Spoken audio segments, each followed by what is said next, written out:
All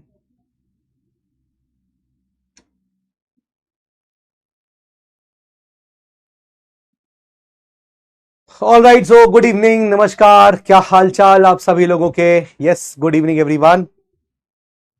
I hope आप सबको मेरी आवाज आ रही होगी और मैं आप लोगों को दिखाई दे रहा हूं। क्या हाल चाल? हेमा, वंशिका, अदिति, प्रवीण भाई, क्या हाल चाल? अर्जुन, निखिल, करिमा, रुचि, अमन, मधु, नीतू, शगुन। ऑल राइट, तो आशा करता हूं मैं आप सब लोग बहुत अच्छे होंगे, स्वस्थ होंगे। कैसा रहा आप लोगों का weekend? How was the weekend? How was the weekend? हाँ जी, वीकेंड कैसा था आप लोगों का? बढ़िया था? बढ़िया था? सब अच्छा था? Good evening, good evening, good evening everyone. चलिए, बहुत बढ़िया। चलिए, तो आज हम लोग जो है यहां पर क्या करने वाले हैं। देखो, वैसे तो लिखा है पोस्ट मॉडर्न एम्पायर, लेकिन अपना एक मॉडर्न एम्पायर का एक छोटा सा पोर्शन जो है अशोका का, वो बचा हुआ है। तो पहले हम उसे कवर करेंगे और फिर उसके बाद इस टॉपिक के ऊपर आने वाले हैं। ठीक है? क्लियर है भाई? ठीक है भाई, चलिए शुरू करें, स्टार्ट किया जाए। सब लोग एकदम रौले में हैं, मजे में हैं। तो यहां पर ना मैं एक पॉइंट लिख देता हूं कि पहले तो यार हम लोग पढ़ेंगे यहां पर कुछ मॉडर्न एम्पायर का, मॉडर्न एम्पायर की कुछ चीजें बची हुई हैं, पहले हम लोग वो पढ़ेंगे, रिमेनिंग पोर्शन। ठीक है, रिमेनिंग पोर्शन। उसके बाद हम लोग will jump on to the central Asian contacts, that is the post modern period. ठीक है ना, यानी कि that is the post modern period. Clear? ठीक है भाई, आई होप सब बढ़िया होगा, सब आप लोगों को अच्छे से समझ में आ रहा होगा।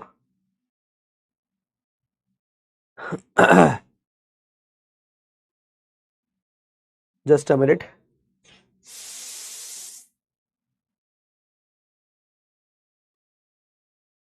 हाँ, एक मिनट रुकिएगा दोस्तों भाई, एक मिनट आप लोगों को वेट करना पड़ेगा।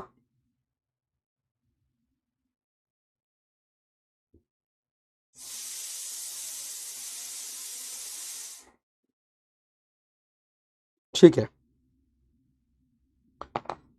ऑल राइट, चलिए चलिए, आ जाइए, शुरू करें। चलिए, तो देखिए दोस्तों, हम लोग बातें क्या कर रहे थे, हम लोग कहां क्या बात कर रहे थे, हम लोग सर ये बातें कर रहे थे। हमारी बातें ये चल रही थी कि साहब चंद्रगुप्त मौर्य जो है वो गद्दी पे बैठा, और चंद्रगुप्त मौर्य के बाद हमने देखा था कि भाई उसका बेटा फिर जो है बिंदुसार, वो गद्दी पे आया, और फिर उसके बाद हमने अशोका तक की कहानी को डिस्कस किया हुआ था। अशोका की कुछ चीजें और हैं जो हम लोगों को लिख लेंगे और फिर उसके बाद हम लोग जो है आगे बढ़ेंगे। ठीक है, कोई बात नहीं, कितने भी गलत सही हो, जो गलत हो ये कोशिश मत करिए आप लोग। मैं आप लोगों को हर बार बोलता हूं कि ये कोशिश आप लोग ना करें, ये कोशिश आप लोग ना करें कि अभी सर इतने सही क्वेश्चन हुए या इतना गलत क्वेश्चन हुआ। ठीक है, आप लोग इस चीज को लेकर ना सोचें। ठीक है, आप लोग इस चीज को लेकर ना सोचें, जो गलत हुआ उसको सही करना है, ये आइडिया होना चाहिए। गलती तो देखिए होगी होगी, और जिस साल आप अटेम्प्ट देंगे और इस साल आप आईएएस बनेंगे भी ना, उस साल भी आपको समझ में आएगा कि ऑल इंडिया रैंक 1 अगर आपकी आएगी तो भी आपको सब चीजें नहीं आ रही होंगी। तो अभी क्या है कि जितनी चीजें पढ़ रहे हैं, जो नहीं आ पाई उसे हमें ठीक करने से कोई कह रहा है I got 3 out of 10 marks in history question test, कोई बात नहीं, जो गलती है उसे सीखो। क्योंकि यहां पर 3 आए या 1 आए या 4 आए या 10 आ जाए, कोई 10 के 10 आ जाए किसी के, तो बहुत खुश मत होना कि मैं एकदम बढ़िया कर रहा हूं। नहीं, जो 10 भी आ जाए ना, तो भी आप समझिए कि अच्छा ठीक है, जो क्वेश्चन में स्टेटमेंट्स आए थे, तो चीजें आई थी, वो क्या है और मैंने उसे कहां गलती करी। ठीक है, ठीक है ना, तो ये सब चीजें हमें ध्यान रखनी है। तो हम लोग यहां पर डिस्कस कर रहे थे, थोड़ा सा मैं आपको अगर यहां पर बैकग्राउंड याद कराऊं कि सर हम क्या डिस्कस कर रहे थे, तो आपको हल्का सा यादें ताजा करने के लिए कि हमने मौर्यन पीरियड को स्टार्ट कर दिया था। और मौर्यन पीरियड की शुरुआत में हमने ये देखा था कि साहब इसका जो पहला रूलर था वो चंद्रगुप्त मौर्य था, है ना। हमने चंद्रगुप्ता मौर्य की बात यहां पर करी थी, राइट और रॉन्ग? हाँ सर, चंद्रगुप्त मौर्य को हमने देखा था, और हमने देखा था कि सर इसका जो ओरिजिन है, इसका जो ओरिजिन रहा होगा चंद्रगुप्त मौर्य का, उसको लेकर काफी ज्यादा क्या है डिफरेंस, ओपिनियन, काफी डिफरेंट ओपिनियंस है ना। मतलब ओरिजिन को लेकर, सोर्स को लेकर काफी यहां पर क्या है डिफरेंट डिफरेंट ओपिनियंस एग्जिस्ट करते हैं। ठीक है, हमने ये डिस्कस कर लिया था। हाँ सर, फिर चंद्रगुप्त मौर्य के बारे में हमने बहुत सारी बातें करी, है ना। हमने उसके एक्सपेंशन को देखा कि उसने बहुत बड़े एरिया तक एक्सपैंड किया था, और इस एक्सपेंशन की कहानी में मैंने आपको बताया था कि उसकी लड़ाई जो सेलिकस निकेटर से हुई थी वो भी हमने यहां पर डिस्कस करी थी। ठीक है, सेलिकस निकेटर के साथ जो हुई लड़ाई है हमने वो भी डिस्कस करी थी, राइट। फिर उसके बाद याद करिए कि इसके बाद सर जो पिक्चर में कहानी आई थी वो आई थी किसकी, वो आई थी बिंदुसार की, वो आई थी बिंदुसार की। और बिंदुसारा के बारे में हमने देखा था कि ही मेंटेन्ड गुड रिलेशंस, है ना। उसने क्या किया था, ही मेंटेन्ड गुड रिलेशंस किसके साथ, ग्रीक्स के साथ उसने अच्छे रिलेशंस बनाए हुए थे। याद करिए, यस और नो, यस और नो, ग्रीक्स के साथ अच्छे रिलेशन बनाए थे। हाँ सर, बनाए हुए थे अच्छे रिलेशन। और हमने देखा था कि इनको अलग अलग नामों से भी जाना जाता था, है ना। जैसे आप देखोगे कहीं इनको एमेथ्रोचैट्स कहा गया है, इस प्रकार के नाम से भी इनको यहां पर जाना गया। तो बिंदुसार के लिए हमने ये सब चीजें देखी थी, राइट। फिर उसके बाद मैंने आपसे कहा था कि जो अगला बादशाह गद्दी बैठा था या हिंदू राजा था वो था अशोका।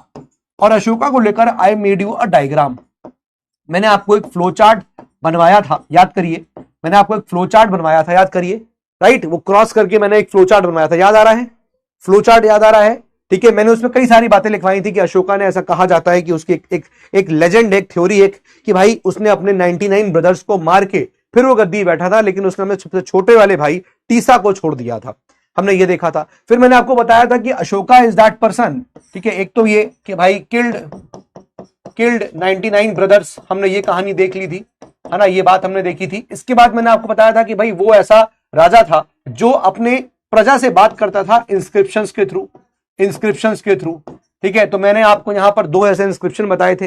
एक इंस्क्रिप्शन था कंगना हल्ली इंस्क्रिप्शन, एक था मास्की इंस्क्रिप्शन। ये दोनों ही इंस्क्रिप्शन आपको याद होंगे, है ना। एक था कौन सा, मास्की इंस्क्रिप्शन था, एक था कंगना हल्ली इंस्क्रिप्शन। ये दोनों नाम मैंने आपको यहां पर लिखवाए थे, याद करिए, याद आ रहा है। हाँ सर, देख रहे हो कैसे मुझे याद है, ऐसे ही आपको थोड़ा बहुत यहां पर ध्यान होना चाहिए। फिर मैंने कहा था कि भाई अशोका का जो ये है, इसमें हमने देखा था कि कलिंग की वॉर भी थी, ठीक है, जिसकी बात हम आज कर रहे हैं, थोड़ी सी बात करेंगे हम, कलिंग की वॉर की बात करेंगे। फिर मैंने कहा था कि भाई जस्टिस को इंपार्ट करने के लिए, कि जस्टिस दिया जाए, उसके लिए राजुकास को भी अपॉइंट किया गया था, एटसेट्रा एटसेट्रा। ये कहानी हमने अशोका की डिस्कस करी थी, ठीक है ना, ठीक है ना। हाँ, ये कहानी हमने डिस्कस करी थी। और साथ ही साथ जब हमने इन सब चीजों को डिस्कस किया था, so I discuss the modern administration, हमने एडमिनिस्ट्रेशन डिस्कस किया था, उसकी इकोनॉमी डिस्कस करी थी, याद करिए। इनकी हमने आर्मी डिस्कस करी थी, याद करिए, ठीक है ना। एडमिनिस्ट्रेशन, इकोनॉमी, आर्मी, ये सब हमने यहां पर इसका डिस्कस किया था, राइट। सब कुछ बढ़िया है। जैसे एडमिनिस्ट्रेशन की बात करेंगे तो किंग और मंत्री परिषद में कौन कौन था, राइट। और जो अंपायर था उसको 5 पार्ट्स में डिवाइड कर रखा था एडमिनिस्ट्रेटिव इजीनेस के लिए। और 5 प्रोविंसेस, वेस्टर्न नॉर्दर्न प्रोविंस जिसकी कैपिटल थी तक्षशिला, वेस्टर्न प्रोविंस जिसकी कैपिटल थी उज्जैन, ईस्टर्न प्रोविंस जिसकी कैपिटल थी तोसाली, साउदर्न प्रोविंस जिसकी कैपिटल थी सुवर्णनगरी, सेंट्रल प्रोविंस जिसकी कैपिटल थी मगध, ठीक है। तो ये हमने 5 प्रोविंसेस को देखा था कि मॉडर्न अंपायर जो है साहब वो 5 प्रोविंसेस में यहां पर जो है वो डिवाइडेड था, ठीक है। इसमें किसी प्रकार की कोई दिक्कत याद करने में कि हाँ सर इतना हमने पढ़ लिया था, ये सब बातें यहां क्लियर हो गई हैं, ठीक है। इतनी बातें यहां पर सबको क्लियर है, इतनी बातें यहां पर सबको क्लियर है, ठीक है, ठीक है। तो आप देखो कि मौर्य अशोका जब रूल कर रहा है तो अशोका के हाथ में उसको एक तरह से बिंदुसार से पूरा उसको टेरिटरी इनहेरिट हुआ, है ना। हाँ बिल्कुल सही, धम्म घोष से बेरी घोष, रविया, वो भी मैंने सारे पॉइंट नहीं बताए, मैंने बस आपको याद दिलाया है। From Bheri Ghosh to Dhamma Ghosh is now the policy, Dhamma Ghosh is now the policy, हमने ये भी यहां डिस्कस किया, ठीक है। तो ये सब चीजें हमने यहां पर जो है वो डिस्कस कर ली, क्लियर। ये सब चीजें हमने डिस्कस यहां पर करी हुई है, ठीक है। यहां तक कोई दिक्कत किसी प्रकार की, किसी को भी यहां तक कोई दिक्कत किसी प्रकार की, हमने ये सब बातें डिस्कस कर ली है, ठीक है। अब यहां से मैं आगे बढ़ रहा हूं, मैं आपसे यही कह रहा हूं कि अशोका ने जब गद्दी संभाली थी तो भाई 2-3 बातें हैं जो आपको इंपॉर्टेंट। पहला चीज तो ये कि चंद्रगुप्त ने जो टेरिटरी कब्जाई थी, जो बड़ा टेरिटरी उसने अपना एम्पायर बनाया था, पूरा का पूरा टेरिटरी अशोका को एक तरह से इनहेरिट हुआ था। उसको क्या मिला था, उसको एक तरह से इनहेरिटेंस में मिला था अपने पूरे पूर्वजों से। तो अशोका के पास एक बहुत बड़ा साम्राज्य था। और सबसे बड़ी बात है कि कश्मीर भी जो है वो अशोका के कैप्चरिंग में था। और यह बात हमको पता चलती कैसे, राजतरंगनी से। राज तरंगनी से हमको पता चलती है कि Kashmir is also a part of the Mauryan empire. ठीक है, ये बात ध्यान रखिएगा। तो इसको आप चाहें तो थोड़ा मेंशन कर सकते हैं, प्लीज ये फैक्ट्स यहां मेंशन कर लीजिए कि जब व्हेन अशोका जब गद्दी में बैठा हुआ है तो हमें दो तीन बातें हैं जो यहां ध्यान रखनी है। ठीक है, दो तीन बातें हमें ध्यान रखनी है। अशोका गद्दी बैठा है, हमको दो तीन बातें ध्यान रखनी है। पहला बात यह है कि भाई inherited Chandragupta Mauryas territory, Chandragupta Maurya की टेरिटरी को उसने पूरी तरह से इनहेरिट किया। ठीक है, पूरी तरह से इनहेरिट किया। नंबर टू ध्यान रखिएगा कि कश्मीर भी जो है, कश्मीर वो भी इस वक्त मौर्यन अंपायर का हिस्सा हो चुका है, वो भी मौर्यन अंपायर के अंडर आता है। यह बात कैसे पता चल रही है साहब? यह बात पता चल रही है थ्रू राजतरंगिणी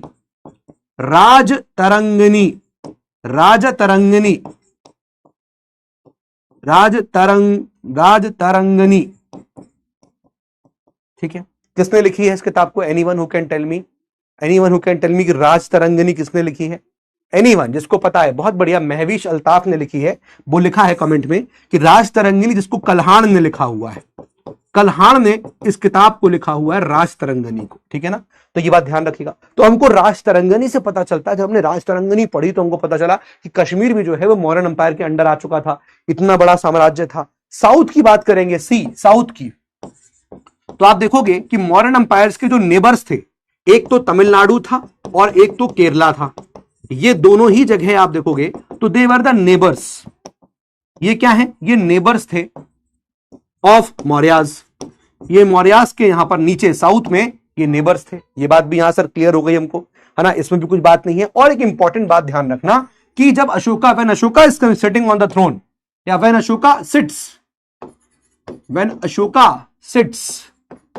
तो ध्यान रखिएगा कि ये सब बातें थी। लेकिन importantly point number D, Kalinga is not the part, Kalinga is not the part yet, not the part, and Ashoka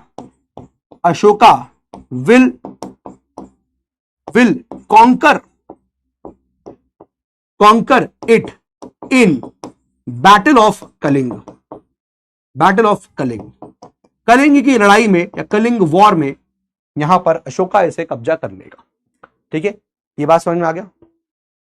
ये बात क्लियर होगी? ये बात समझ में आ गया? कलिंग अभी हिस्सा नहीं था, लेकिन अब कलिंग जो है वो हिस्सा बनेगा। यही चीज मैं आपको दोस्तों यहां पर बता रहा हूं।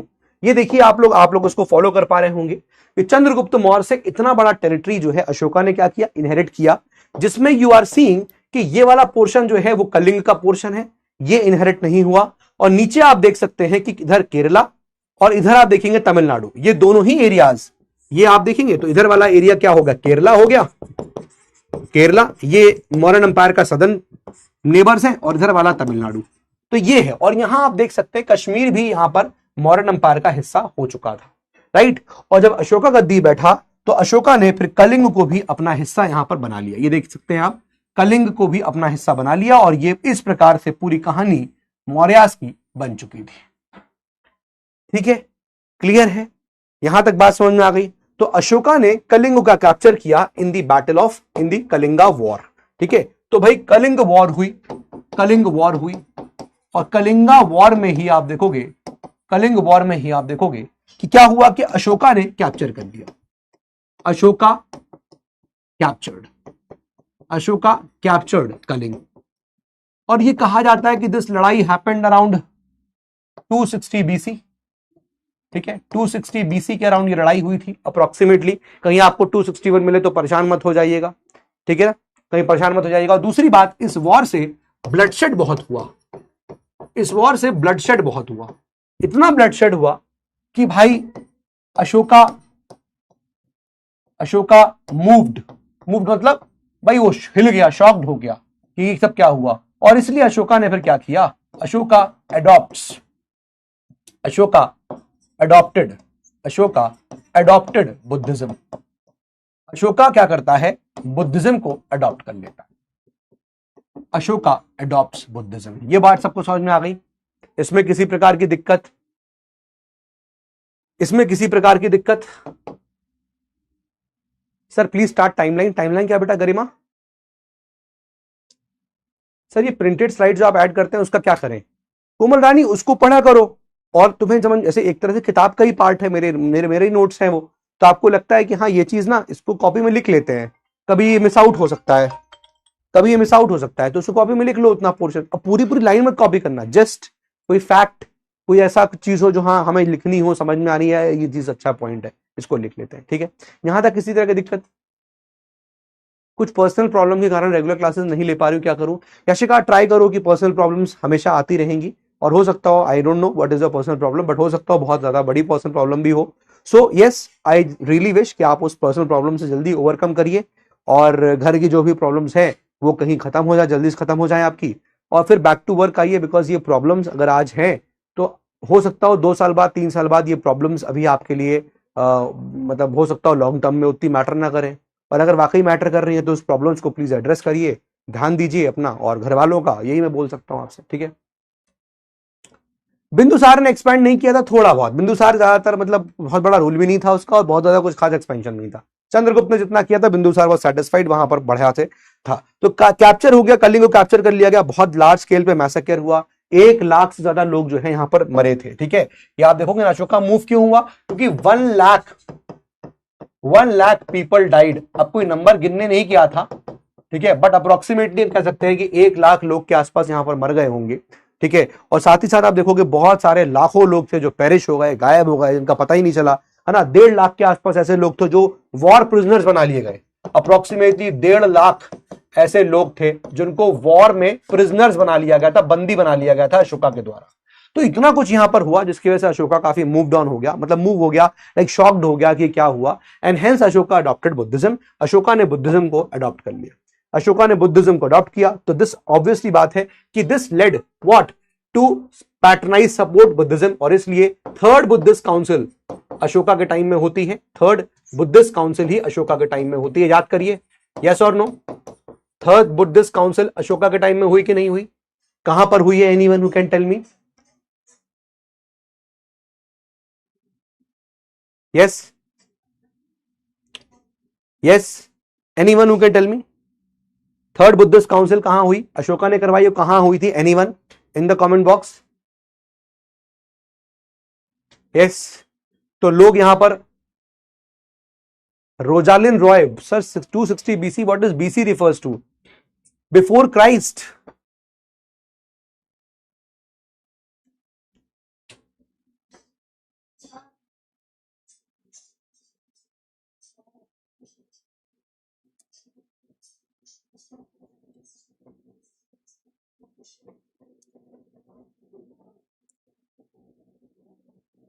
ठीक है, बहुत बढ़िया आंसर है, सबके आंसर एकदम लाजवाब हैं, बेहतरीन है।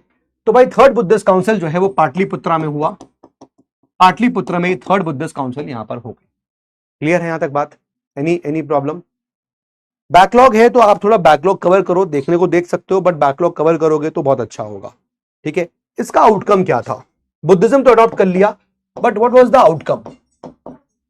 What was the outcome? सीधा आउटकम फर्स्ट, पहला आउटकम क्या था भाई? बुद्धिज्म अशोका ने अडॉप्ट कर लिया, तो उसका फर्क क्या पड़ा? पहला फर्क तो ये पड़ा कि उसने हंटिंग ही गिव अप कर दिया, है ना। ही believed, started believing in non violence. तो पहला आउटकम क्या था? Give up hunting, hunting give up कर दिया, ठीक है। और अब वो बिलीव करने लगा इसमें, believe in, started to believe, started to believe in non-violence, started to believe in non-violence। Second important चीज, सेकेंड इंपॉर्टेंट आउटकम क्या था अशोका के बुद्धिज्म बनते ही? क्या हुआ, क्यों यहां पर उसका हुआ? देन प्लीज नोट करिए कि उसने अपना आउटकम क्या, फिजिकल ऑक्यूपेशन की जगह, या फिजिकली किसी जगह को हम ऑक्यूपाई करेंगे, उसकी जगह उसने क्या डिसाइड कर लिया था? अरे वही तो बात हो रही है, धम्म घोष से बेरी घोष की बात हो रही है, धर्म घोष से बेरी घोष की बात हो रही है, ठीक है। तो फिजिकल ऑक्यूपेशन को उसने क्या कर दिया? इसको अबंडन कर दिया कि अब फिजिकल ऑक्यूपेशन नहीं करेंगे, मतलब अब मार काट करके किसी को अबंडन, मतलब उसने बात को अबंडन कर दिया कि अब फिजिकल ऑक्यूपेशन नहीं होगा, ठीक है। एक बहुत इंपॉर्टेंट बात यहां पर यह हुआ, ठीक है। फिर उसके बाद उसने क्या किया, third, sent missionaries, sent missionaries, उसने मिशनरीज भेजे, काहे के लिए, काहे के लिए भेजे, टू स्प्रेड बुद्धिज्म, या to spread his dhamma, to spread his dhamma, अपने धम्म को स्प्रेड करने के लिए उसने बुद्धिज्म, उसने क्या किए, मिशनरीज भेजे। मिशनरीज मतलब ग्रुप ऑफ पीपल भेजा। जैसे फॉर एग्जाम्पल, ऐसे फॉर एग्जाम्पल उसने अपने एग्जाम्पल के लिखिएगा, उसने अपने बेटे महेंद्र, अपने बेटे महेंद्र और अपनी बेटी संघमित्र को, संघमित्रा, इनको भेजा था Sri Lanka to spread Buddhism there, कि वहां पर बुद्धिज्म जो है वो स्प्रेड हो जाए। तो उसने अपने बेटे महेंद्र और अपनी बेटी संघमित्रा को श्रीलंका भेजा था, ठीक है, टू स्प्रेड बुद्धिज्म। संघमित्रा, अच्छे से लिख लीजिए, संघमित्रा कहां भेजा था, श्रीलंका भेजा था। काहे के लिए भेजा था, to spread Buddhism, to spread Buddhism, Buddhism को फैलाने के लिए उसने ये काम यहां पर किए थे। ये बात समझ में आ गया, ठीक है, ये बात समझ में आ गई, ठीक है भाई, ठीक है। और जहां जहां बुद्धिस्ट से रिलेटेड प्लेसेस थी उसको उसने विजिट किया, ठीक है, लिखिएगा, visited places, visited places, places associated with Buddha, associated with Buddha. ये बात किस किस को समझ में आ गई।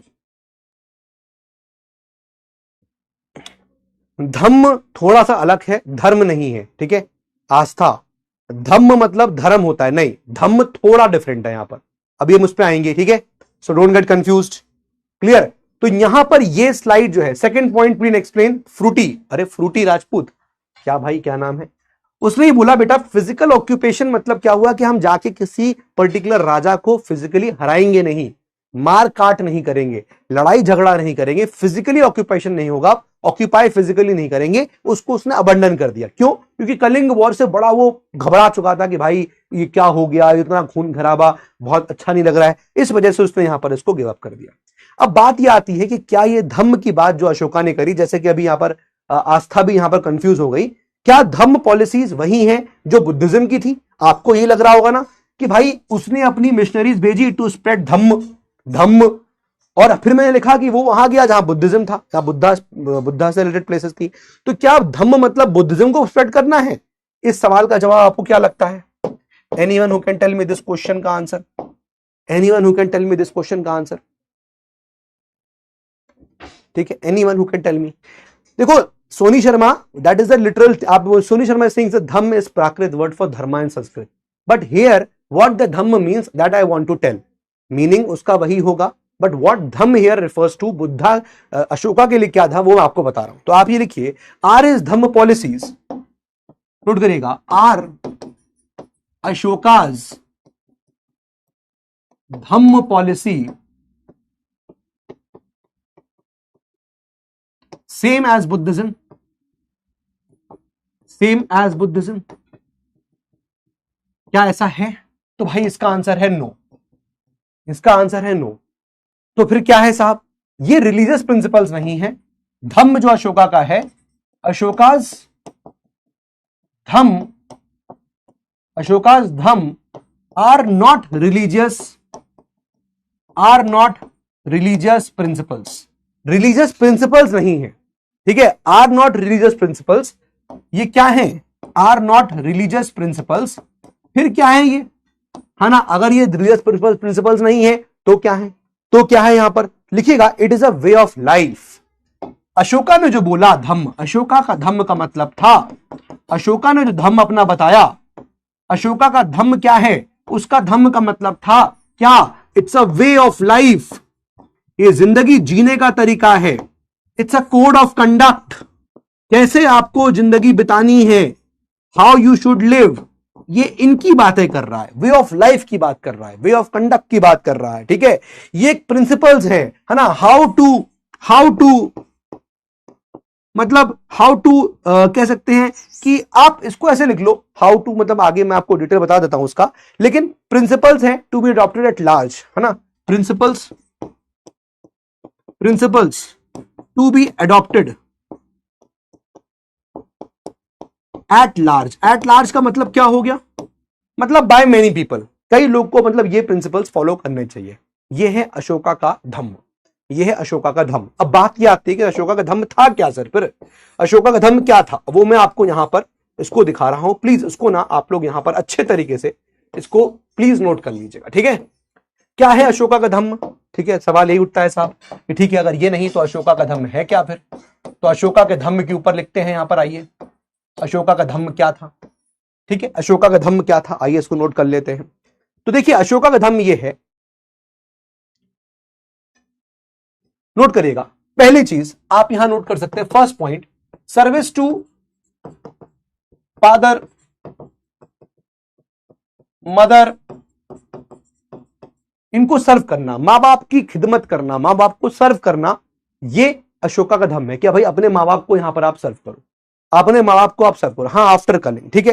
फिर उसके बाद प्रैक्टिस ऑफ अहिंसा, प्रैक्टिस ऑफ अहिंसा,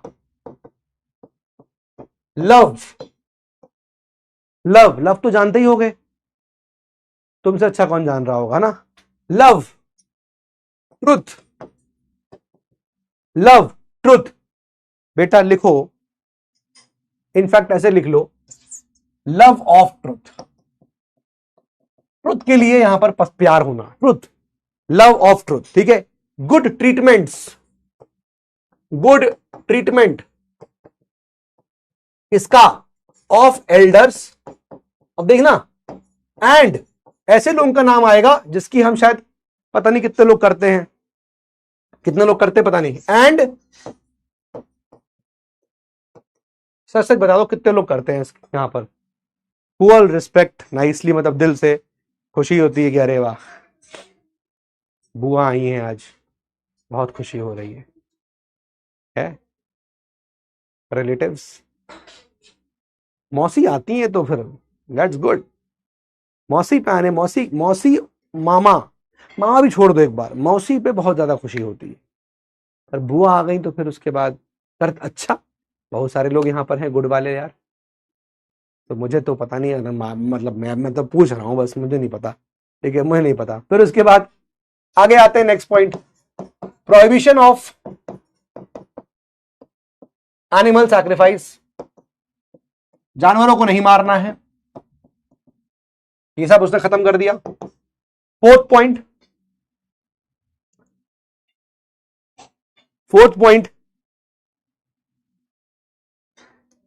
ह्यूमन ट्रीटमेंट, इंसानों वाला ट्रीटमेंट, ह्यूमैनिटी वाला ट्रीटमेंट किया जाए, किसके साथ, सर्वेंट्स के साथ भी, ऐसा नहीं कि भाई सर्वेंट है तो फिर उनको खराब तरीके से आप ट्रीट करो, ह्यूमन ट्रीटमेंट ऑफ सर्वेंट्स हो गया। Fifth point, yes, non violence, ये भी उसका प्रिंसिपल हो गया। ये इफ एंड बट मोटा मोटा समझा दिया, ठीक है, मोटा मोटा समझा दिया। एक बच्चा कह रहा पैसा मिलता है सर, फिर लिखिएगा tolerance towards religious sects, tolerance towards religious sects, other sects के लिए काफी टॉलरेंट होना, ये भी एक इंपॉर्टेंट चीज हो गया, ठीक है, ठीक है। तो ये सब चीजें जो है यहां पर हुई, क्लियर है ये बात, यहां ये बात क्लियर हो गई। Any problem with this point, anyone? Selectively sir, हम गरीब हैं, गद्दार नहीं। अरे अर्जुन सिंह, आप गद्दार नहीं हो लेकिन सामने वाला हो जाता है गद्दार भाई। आइए, यस, तो ये बात समझ में आ गई अशोका का धम्म, ठीक है। नॉन वायलेंस ऑलरेडी मेंशन्ड है, कोई बात नहीं, हटा देना नॉन वायलेंस, कोई बात नहीं, क्लियर, यहां तो कोई दिक्कत इसमें, सिंपल है। अशोका का धम्म यहां पर क्या कह रहा था, ठीक है। अब यहां क्या होता था कि जैसे मैंने आपको बताया कि अशोका क्या करता था कि अपनी कुछ चीजों को इंस्क्राइब कराता था, ठीक है, अपनी चीजों को वो इंस्क्राइब कराता था। तो अशोका के हमको यहां पर क्या मिले हैं, इंस्क्रिप्शंस मिलते हैं। तो देखो, एक तो अशोका के हमको कुछ मिले हैं रॉक एडिक्ट्स, रॉक एडिक्ट्स, ठीक है। रॉक एडिक्ट्स का मतलब क्या हो गया, वो चीजें जो रॉक्स पे लिखवाई गई हैं, ठीक है। तो अशोका बहुत सारी बातें क्या करता था, ठीक है, मेड या फिर रोट या फिर इंस्क्राइब लिख दो, inscribed things, things on rocks. आपने कोई चीज रॉक्स पे लिख दी है तो उसको बोलेंगे रॉक एडिक्ट्स। क्या बोलेंगे, रॉक एडिक्ट्स, ठीक है। क्या बोलेंगे, रॉक एडिक्ट्स। अब यहां पर भी क्या होता है कि अगर मान लीजिए कोई चीज बड़े पत्थर पे लिखी हुई है तो वो थोड़ा सा हो गया हमारा मेजर रॉक एडिक्ट, है ना। कुछ बड़ी बातें लिख दी हैं, बड़े पत्थर पे लिखी गई है, मेजर रॉक एडिक्ट हो गया। एक ऐसे हमको देखने को मिलता है that is called as minor rock edict, है ना, माइनर रॉक एडिक्ट हो गया। तो वो थोड़ा सा क्या होता है कि भाई हमें छोटे पत्थरों पे लिखा हुआ मिला है, माइनर रॉक एडिक्ट्स हो गए, ठीक है, माइनर रॉक एडिक्ट्स हो गए। क्लियर है ये, ठीक है। ऐसे ही हमको चीजें मिलती हैं पिलर एडिक्ट्स, पिलर एडिक्ट्स यानी कि अशोका बहुत सारी चीजें क्या करता था, पिलर पे लिखवा देता था, पिलर एडिक्ट्स होते थे, ठीक है। यानी कि inscribed, inscribed things on pillars, ठीक है। पिलर्स पे बातें लिखवा दी, जो बातें हुई उसको पिलर्स पे लिखवा दिया गया, ठीक है, ठीक है। ये हो गया, तो ये क्या हो गया, रॉक एडिक्ट्स हो गया, पिलर एडिक्ट्स हो गया। इंस्क्रिप्शन का मतलब होता है इंस्क्राइब करना, इंस्क्रिप्शन गुदवा देना, इंस्क्राइब करा देना, टैटू बना देना, लिखवा लेना कि मतलब मैं तुमसे बहुत बड़ा तुमसे बहुत मोहब्बत करता हूं, इंस्क्रिप्शन, टैटूड, समझ रहे हो ना, इंस्क्राइब करवाना। जब आप हाथों पे लिखवाते हो उसको टैटू बोल देते हैं, जब आप पत्थरों पे लिखवा दोगे, वहां लिखवा दोगे, तब कोई बात है। सर अब इंस्क्रिप्शन आज के टाइम पे जाओ, किला विला जाओ तो वहां लिखा रहता है ना, ऐसे लिख देंगे, यहाँ पर तीर बना देंगे, उसमें लिख देंगे, है ना, रेनू आए दिस दिस दिस दिस, समझ रहे हो ना। तो ये बहुत चलता है यहाँ पर। आर्कियोलॉजिकल साइट्स का जो धज्जियां उड़ा के रख दी गई है, ठीक है। तो कुछ मेजर रॉक एडिक्ट्स हैं, कुछ माइनर रॉक एडिक्ट्स हैं। तो अशोका के ये इंस्क्रिप्शंस की बात है, अशोका ने इन चीजों को इंस्क्राइब किया था, अशोका के इंस्क्रिप्शंस हो गए, ठीक है, हमको इस प्रकार से मिलते हैं, राइट। अब ऐसे तो आप देखोगे टोटल नंबर जो है वो लगभग 39 है, ठीक है, 39 आपको मिलेंगे, मेजर माइनर ऐसी पिलर में आपको मिलेगा, पिलर में आपको मिलेगा यहां पर मेजर पिलर एडिक्ट, है ना, मेजर पिलर एडिक्ट, ऐसे आपको यहां पर माइनर मिलेगा। तो ऐसे हम अगर गिनेंगे यहां पर तो we have a total of like approximately, आप देखोगे तो 39 एडिक्ट्स आपको देखने को मिलेंगे, 39 एडिक्ट्स आपको देखने को मिलेंगे। अब कौन सा एडिक्ट किस बारे में बात कर रहा है, ये बात हम लोग नेक्स्ट सेमेस्टर में देखेंगे, ठीक है ना। यानी कि जब हम लोग और डिटेल में जाएंगे, बेसिक्स के लिए, एनसीईआरटीज के लिए, फाउंडेशन के लिए इट इज इनफ, लेकिन कौन सा पिलर क्या बात कर रहा है, कौन सा रॉक एडिक्ट में क्या लिखा है, rock edict 1, rock edict 2, rock edict 13, कौन से एडिक्ट में कलिंग के वॉर के बारे में लिखा गया है, कौन सा एडिक्ट कहता है कि भाई नॉन वायलेंस करना चाहिए। तो वो सब चीजें हम आपको एक चार्ट दे देंगे, there is a chart prepared, तो मैं आपको वो दे दूंगा, आपको सीधे सीधे वो देखने को मिल जाएगा, ठीक है। क्लियर है, ठीक है ना, ठीक है। ये बात यहां पर समझ में आ गई, चलिए। तो होपफुली आपको ये बात यहां समझ में आ गई और मैंने थोड़ी बहुत चीजें आपको बताई दी।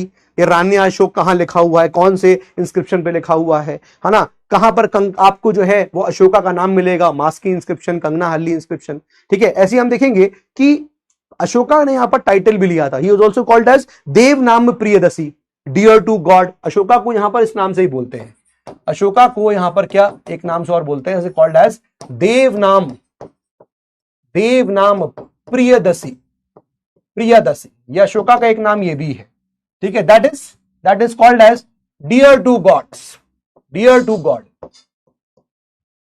ये भी नाम से यहां पर बोला जाता है अशोका, ठीक है, ठीक है। तो ये चीजें यहां पर ध्यान रखिएगा। क्लियर है यहां तक बात, any problem with this point till here, बताइए जरा, किसी प्रकार का कौनो दिक्कत हो तो आप लोग मुझे पूछ सकते हैं। हाँ जी, चलिए। अब एक चीज और है जो हमें यहां पर, जो थोड़ी सी एक चार्ट में आपको और बना के दूंगा, ठीक है। और वो क्या है कि भाई अशोका का जो मॉडर्न जो पीरियड चल रहा था, उस मॉडर्न पीरियड में, उस मॉडर्न पीरियड का सिग्निफिकेंस क्या है, इस मॉडर्न, हाँ इंस्क्रिप्शन का 44 इन ऑर्डर, ये सब बातें आएंगी आपको, ठीक है। We will discuss that in detail, है ना, उसको हम डिस्कस करेंगे, ठीक है, उसको हम बाद में डिस्कस करेंगे। चलिए।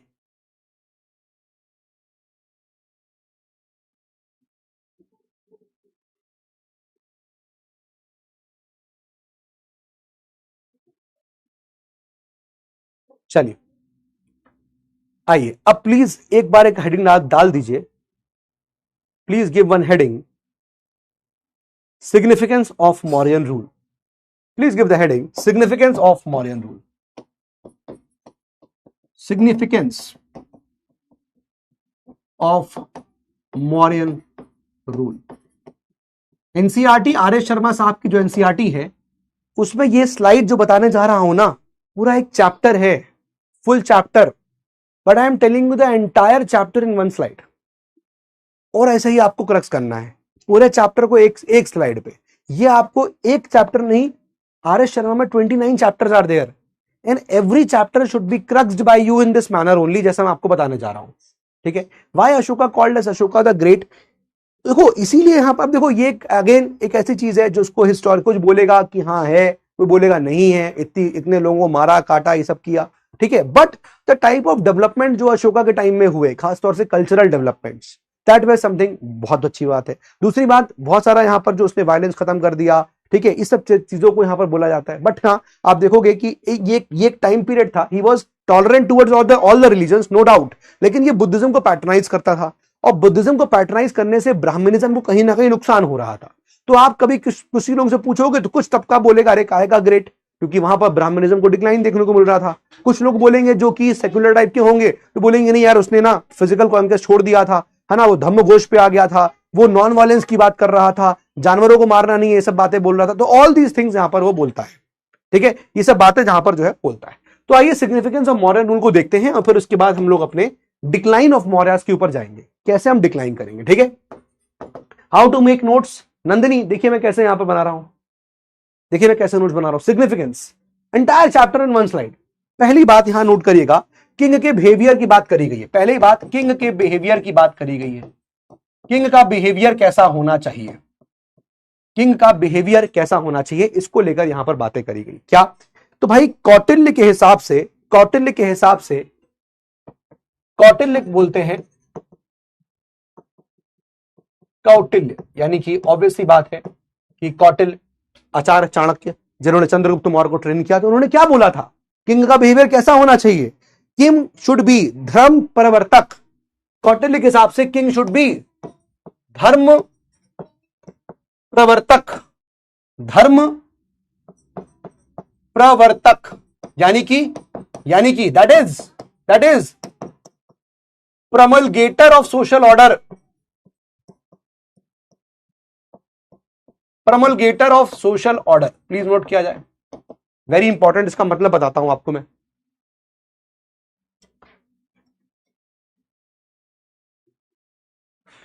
ठीक है, कौटिल्य के हिसाब से you will see he is referred to as, he says कि आपको धर्म प्रवर्तक होना चाहिए, राजा को धर्म प्रवर्तक यानी कि प्रमलगेटर ऑफ सोशल ऑर्डर, यानी कि जब भी कोई सोशल ऑर्डर में डिस्टर्बेंस आए, जैसे फॉर एग्जांपल सोशल ऑर्डर क्या है, ब्राह्मण, क्षत्रिय, वैश्य, शूद्र। अब अगर ये सोशल ऑर्डर फॉलो नहीं हो रहा है, क्षत्रिय कोई और काम करने लग जाए, वैश्यास कोई और काम करने लग जाए, शूद्रास कोई और काम करने लग जाए, अगर ये सोशल ऑर्डर में कोई डिस्टर्बेंस है तो राजा की ये जिम्मेदारी है, उसका बिहेवियर ये होना चाहिए कि उसको सोशल ऑर्डर को ठीक करना है, प्रमलगेट करना है। It is the one, he is the one जो सोशल ऑर्डर को ठीक करेगा। बात समझ में आ गया, ये बात समझ में आ गया, इज दिस पॉइंट क्लियर, ये बात समझ में आ गया, is this point clear. King का बिहेवियर कैसा होना चाहिए, कौटिल्य के हिसाब से राजा धर्म प्रवर्तक होगा, यानी कि promulgator of social order. Social order मतलब ब्राह्मण, क्षत्रिय, वैश्य, शूद्र, इनमें अगर मान लो कोई डिस्टर्बेंस होता है तो इट इज द किंग जिसकी ये ड्यूटी है कि वो किंग इस सोशल ऑर्डर को ठीक करेगा।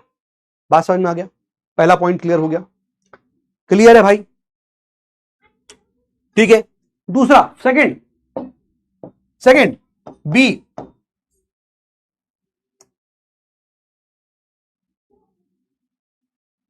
इतना बड़ा मौर्यन अंपायर था, उसको चलाने के लिए चाहिए था एक बहुत बड़ी ब्यूरोक्रेसी, ब्यूरोक्रेसी चाहिए थी। मौर्यन अंपायर के पास एक बहुत बड़ी ब्यूरोक्रेसी थी, आईएएस ऑफिसर बढ़े हुए थे, तो इतना बड़ा साम्राज्य चलाना है, यू नीड अ ब्यूरोक्रेसी। आज भी इंडिया इतना बड़ा इंडिया है, जैसा आप देख रहे हो चंद्रगुप्त मौर्य के टाइम में था, उतना ही बड़ा लगभग आपको इंडिया देखने को मिल रहा है ना भाई। जो चला गया है पाकिस्तान और सब, वो आप नीचे जोड़ लो, मैसूर वगैरह को जोड़ लो, नॉर्थ ईस्ट इंडिया जोड़ लो, तो ऑलमोस्ट उतना ही बड़ा इंडिया है। तो बात यह है कि भाई इतना बड़ा सिस्टम चलाना है तो यू नीड ब्यूरोक्रेसी, एक एफिशिएंट ब्यूरोक्रेसी की जरूरत थी, और मौर्यास के पास एक बहुत बड़ी एफिशिएंट ब्यूरोक्रेसी थी। बात समझ में आ रही है? ठीक है, बहुत बढ़िया एंजल द्विवेदी, ये बात समझ में आ गया। साथ ही साथ आप देखोगे इनके पास एक बहुत बढ़िया, इतना बड़ा सिस्टम चला रहे हो, कहीं कोई लीकेज ना हो जाए बातों का, ये सब चीजें, तो इनके पास आप देखोगे एक बहुत तगड़ा एस्पियोनेज सिस्टम था। एस्पियोनेज सिस्टम मतलब एस्पियोनेज, जासूसी, स्पाइज, स्पाइज, स्पाई करने वाला, स्पाइज, ठीक है ना, plus plus plus plus plus. Sir BC refers to what? Sir आपने बताया नहीं। रोजालिन राय, बेटा ये क्लास 1 में बताया था, फर्स्ट क्लास में मैंने यही सब एक्सप्लेन किया था, बीसी एडी क्या होता है। Didn't I? Didn't I? बताओ भाई सब लोग, डिडंट आई? इंपॉर्टेंट फंक्शनरीज हुआ करते थे, इंपॉर्टेंट फंक्शनरीज हुआ करते थे मौर्याज में, जिनको कहा जाता था tirthas. They were called as tirthas, please note करिएगा, they are called as tirthas, ठीक है। प्लस प्लस प्लस, और नोट करिएगा इकोनॉमिक्स को समझने के लिए कि भाई कैसा इकोनॉमिक्स चलेगा, इनके पास यहां पर होते थे अध्यक्ष, अध्यक्ष, ये सब था। प्लस प्लस, और कौन था? और कौन था? हाई ऑफिशियल्स थे, हाई ऑफिशियल्स हुआ करते थे। कौन कौन थे हाई ऑफिशियल्स? अरे भाई हाई ऑफिशियल्स मतलब प्रीस्ट, पुरोहित, फिर उसके बाद कौन होगा? युवराज, फिर उसके बाद कौन होगा? सेनानी, दैट इज कमांडर, फिर कौन होगा?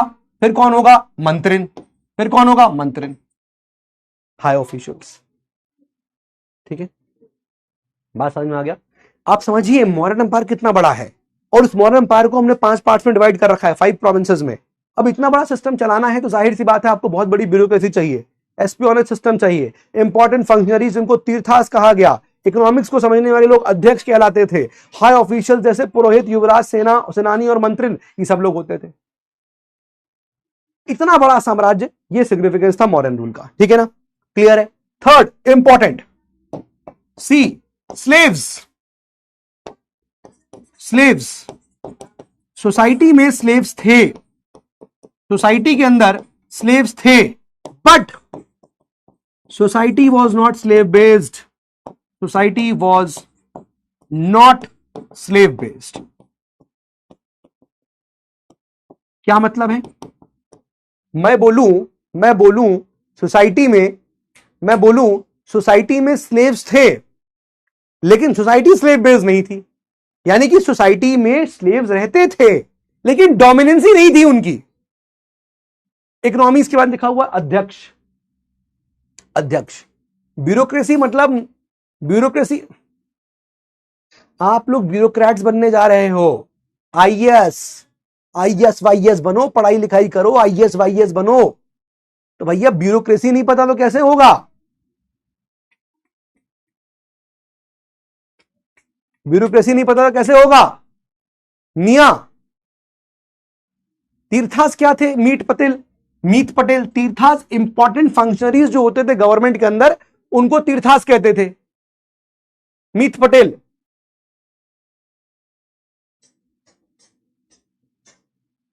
पीवाईएसएम साइड में, अरे मालिक, पीवाईएसएम पुरोहित, पुरोहित, युवराज, सेनानी, मंत्रिन, इतना तो समझ जाया करो मालिक।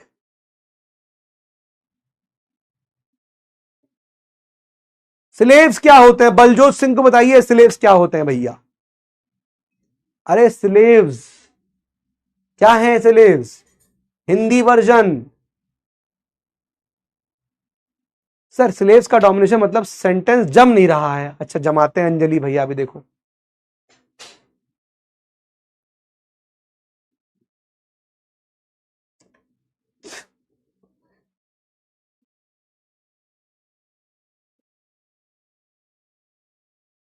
बहुत लोग ने मतलब लिख दिया, गुलाम, गुलाम, स्लेव, दास, दास।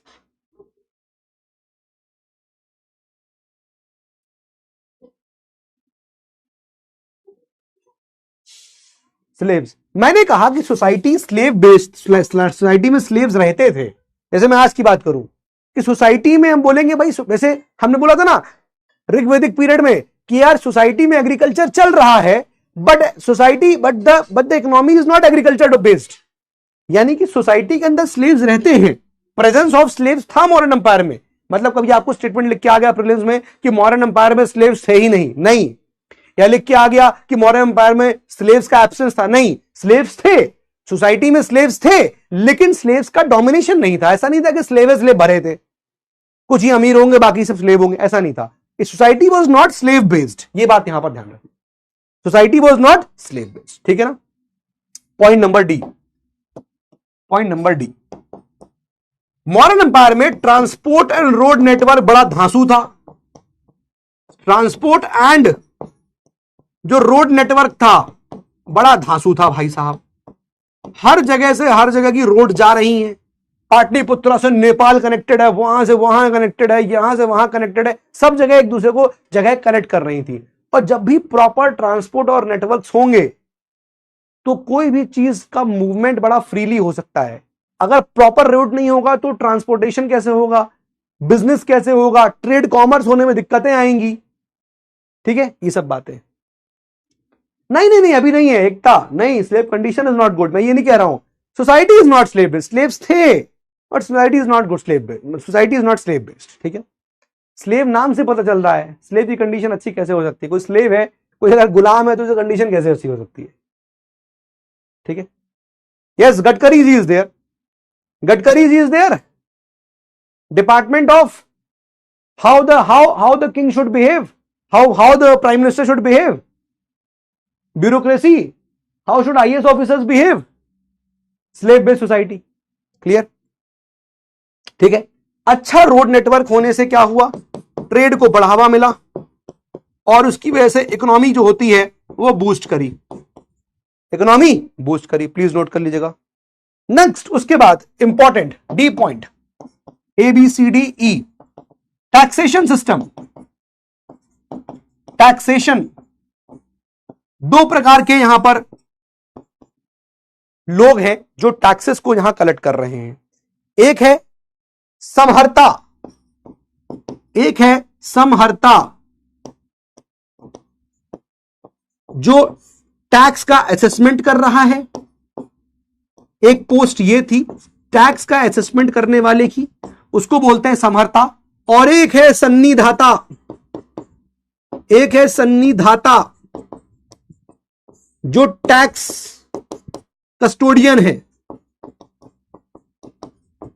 टैक्स को अपने पैसे को अपने पास रख रहा है, चीफ कस्टोडियन ऑफ ट्रेजरी, है ना। टैक्स कस्टोडियन यहां पर लिख लो, chief custodian of treasury, he is the chief custodian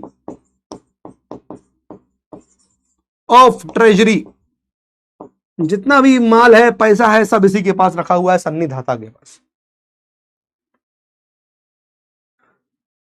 sir चंडाल का आयुष कुमार एकदम सही जा रहे हैं, आप एकदम सही जा रहे हैं, लेकिन थोड़ा सा और बाद में डिस्कस करेंगे, क्योंकि अभी तो हम लोग फिलहाल क्या हैं, हम लोग अभी बेसिक्स पे हैं, ठीक है। ये बात समझ में आ गया। Sir example, all provinces were connected with Pataliputra through land route, बिल्कुल सही देव शर्मा। देव शर्मा कहना है कि सारे रोड, आपकी राजधानी से सारी सड़कें कलेक्ट होनी चाहिए, दैट्स द इंपॉर्टेंट थिंग, ठीक है। सर वहां निर्मला सीतारमण जी नहीं थी, शुक्र है ये है ना, टैक्सेशन निर्मला सीतारमण जी भी है, निर्मला ताई भी है अपनी। समहर्ता टैक्स असेसमेंट करने वाले को, सन्निधाता चीफ कस्टोडियन ऑफ ट्रेजरी को, ठीक है। अब टैक्स कैसे लिया जाता था, कैसे लिया जाता था? Punched mark coins, punched mark coins चल रहे हैं, PMC, पंच्ड मार्क कॉइन्स। अभी आधे पूछने लग जाएंगे सर PMC क्या है। Punched marked coins. और दूसरा, टैक्सेशन जो है, टैक्सेशन जो है वो इन काइंड भी लिया जाता था, ऐसा नहीं सब पैसे से लिया जा रहा है, इन काइंड। तो क्या किया, रूरल ग्रेन्स को रखने का, अनाजों को रखने की जगह होनी चाहिए, स्टोर हाउसेस होने चाहिए थे। तो प्लीज नोट करिएगा, रूरल स्टोर हाउसेस बनाए गए थे काहे के लिए? टू स्टोर ग्रेन, ग्रेन को रखने के लिए। इसका मतलब टैक्सेस दोनों तरह से लिए जा रहे हैं, पंच मार्क कॉइन्स के थ्रू भी और अनाज के थ्रू भी। अब जो टैक्स ले रहा है वो समर्था, टैक्स एसेस करने वाले को समर्था बोलेंगे, और सन्निधाता कौन हो गया? चीफ कस्टोडियन हो गया। सन्निधाता कौन हो गया? चीफ कस्टोडियन हो गया। ये बात समझ में आ गया?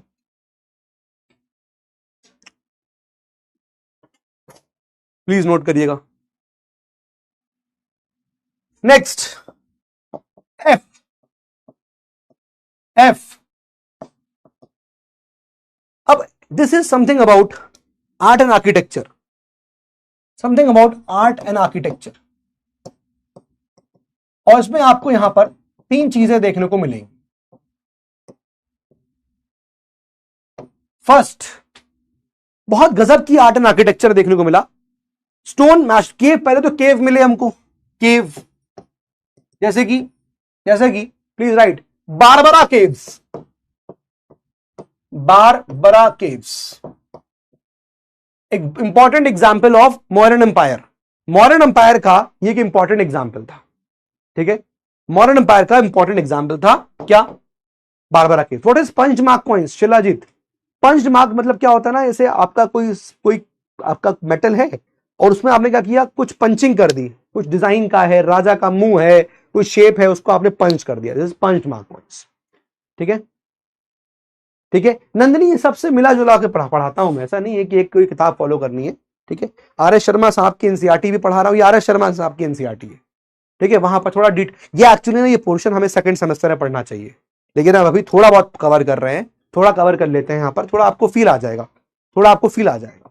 ठीक है, ठीक है, क्लियर है? बहुत बढ़िया काम हो रहा था स्टोन का, stone masonry, stone masonries, stone masonries, polished stones मिले हमको, पॉलिश्ड स्टोन्स भी देखने को मिलते हैं। ये सब चीजें यहां पर जो है वो हुई थी। ठीक है, ये सब चीजें हमको यहां पर देखने को मिली हैं। क्लियर? ठीक है भाई, अब देखिए इसी को थोड़ा सा मैं आपको यहां पर हल्का सा बताऊंगा, हल्का सा। अब देखो सिग्निफिकेंस ऑफ मॉडर्न रूल को मैंने हालांकि बहुत हद तक डिक्लेयर पढ़ा दिया है। ठीक है, स्टेट ब्राह्मणिकल टेक्स्ट के हिसाब से, किंग जो है वो धर्मशास्त्र के हिसाब से काम करे, कौटिल्य के हिसाब से किंग को प्रमोलेट करना चाहिए धर्म को, है ना, ही कॉल्स किंग एज धर्म प्रवर्तक, that is the promulgator of social order. ये सब हमने डिस्कस कर लिया।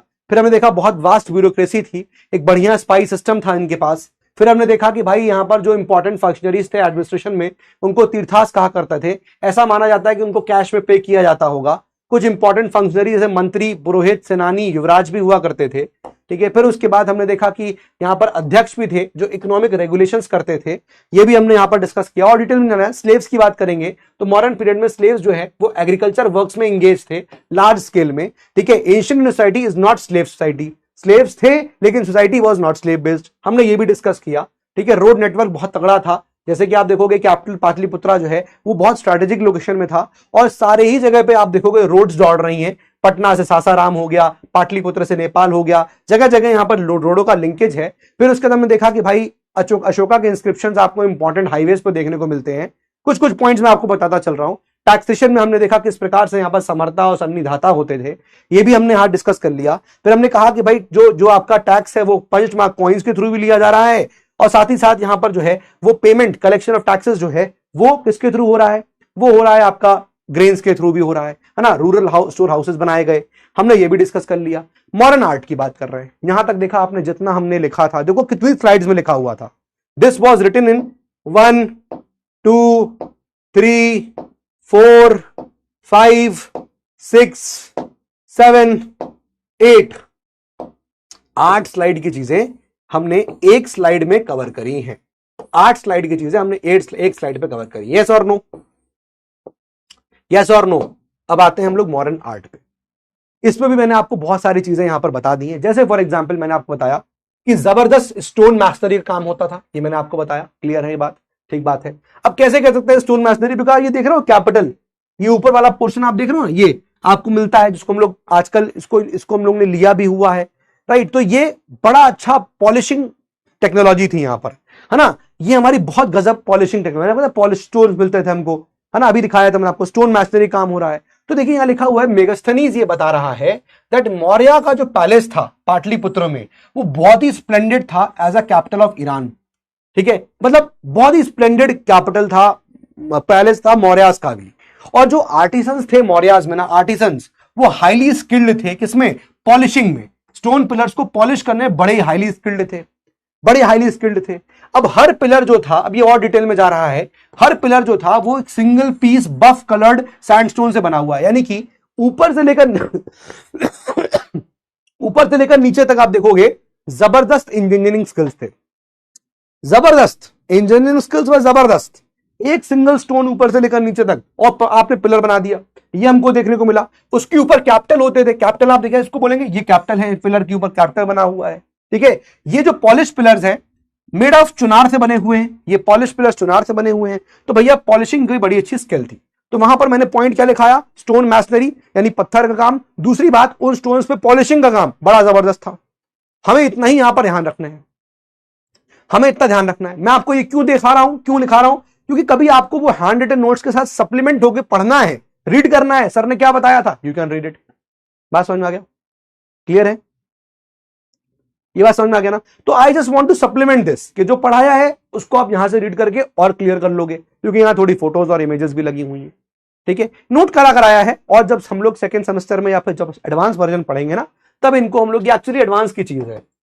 लग रहा है ना थोड़ा एडवांस हो गया, लग रहा है ना कि डिटेल में चला गया सब चीजों के, है ना, लग रहा है ना कि डिटेल में चला गया, है ना। ये बात फील हो रही है ना कि थोड़ा डिटेल हो गया सर, तो इसलिए नहीं बताता हूं आप लोगों को कुछ चीजें डिटेल्स में, तो थोड़ा रुक के चलना है, बट ठीक है ना, ठीक है। ये थोड़ी बातें यहां पर हो गई। और क्या था, ये केव्स की बात हो गई। बारबरा केव्स मैंने आपको लिखवा दिया, गया से 30 किलोमीटर के डिस्टेंस पे है। तो कुछ इस प्रकार की देखे ना आप, ये केव्स बनाई गई केव्स है भाई।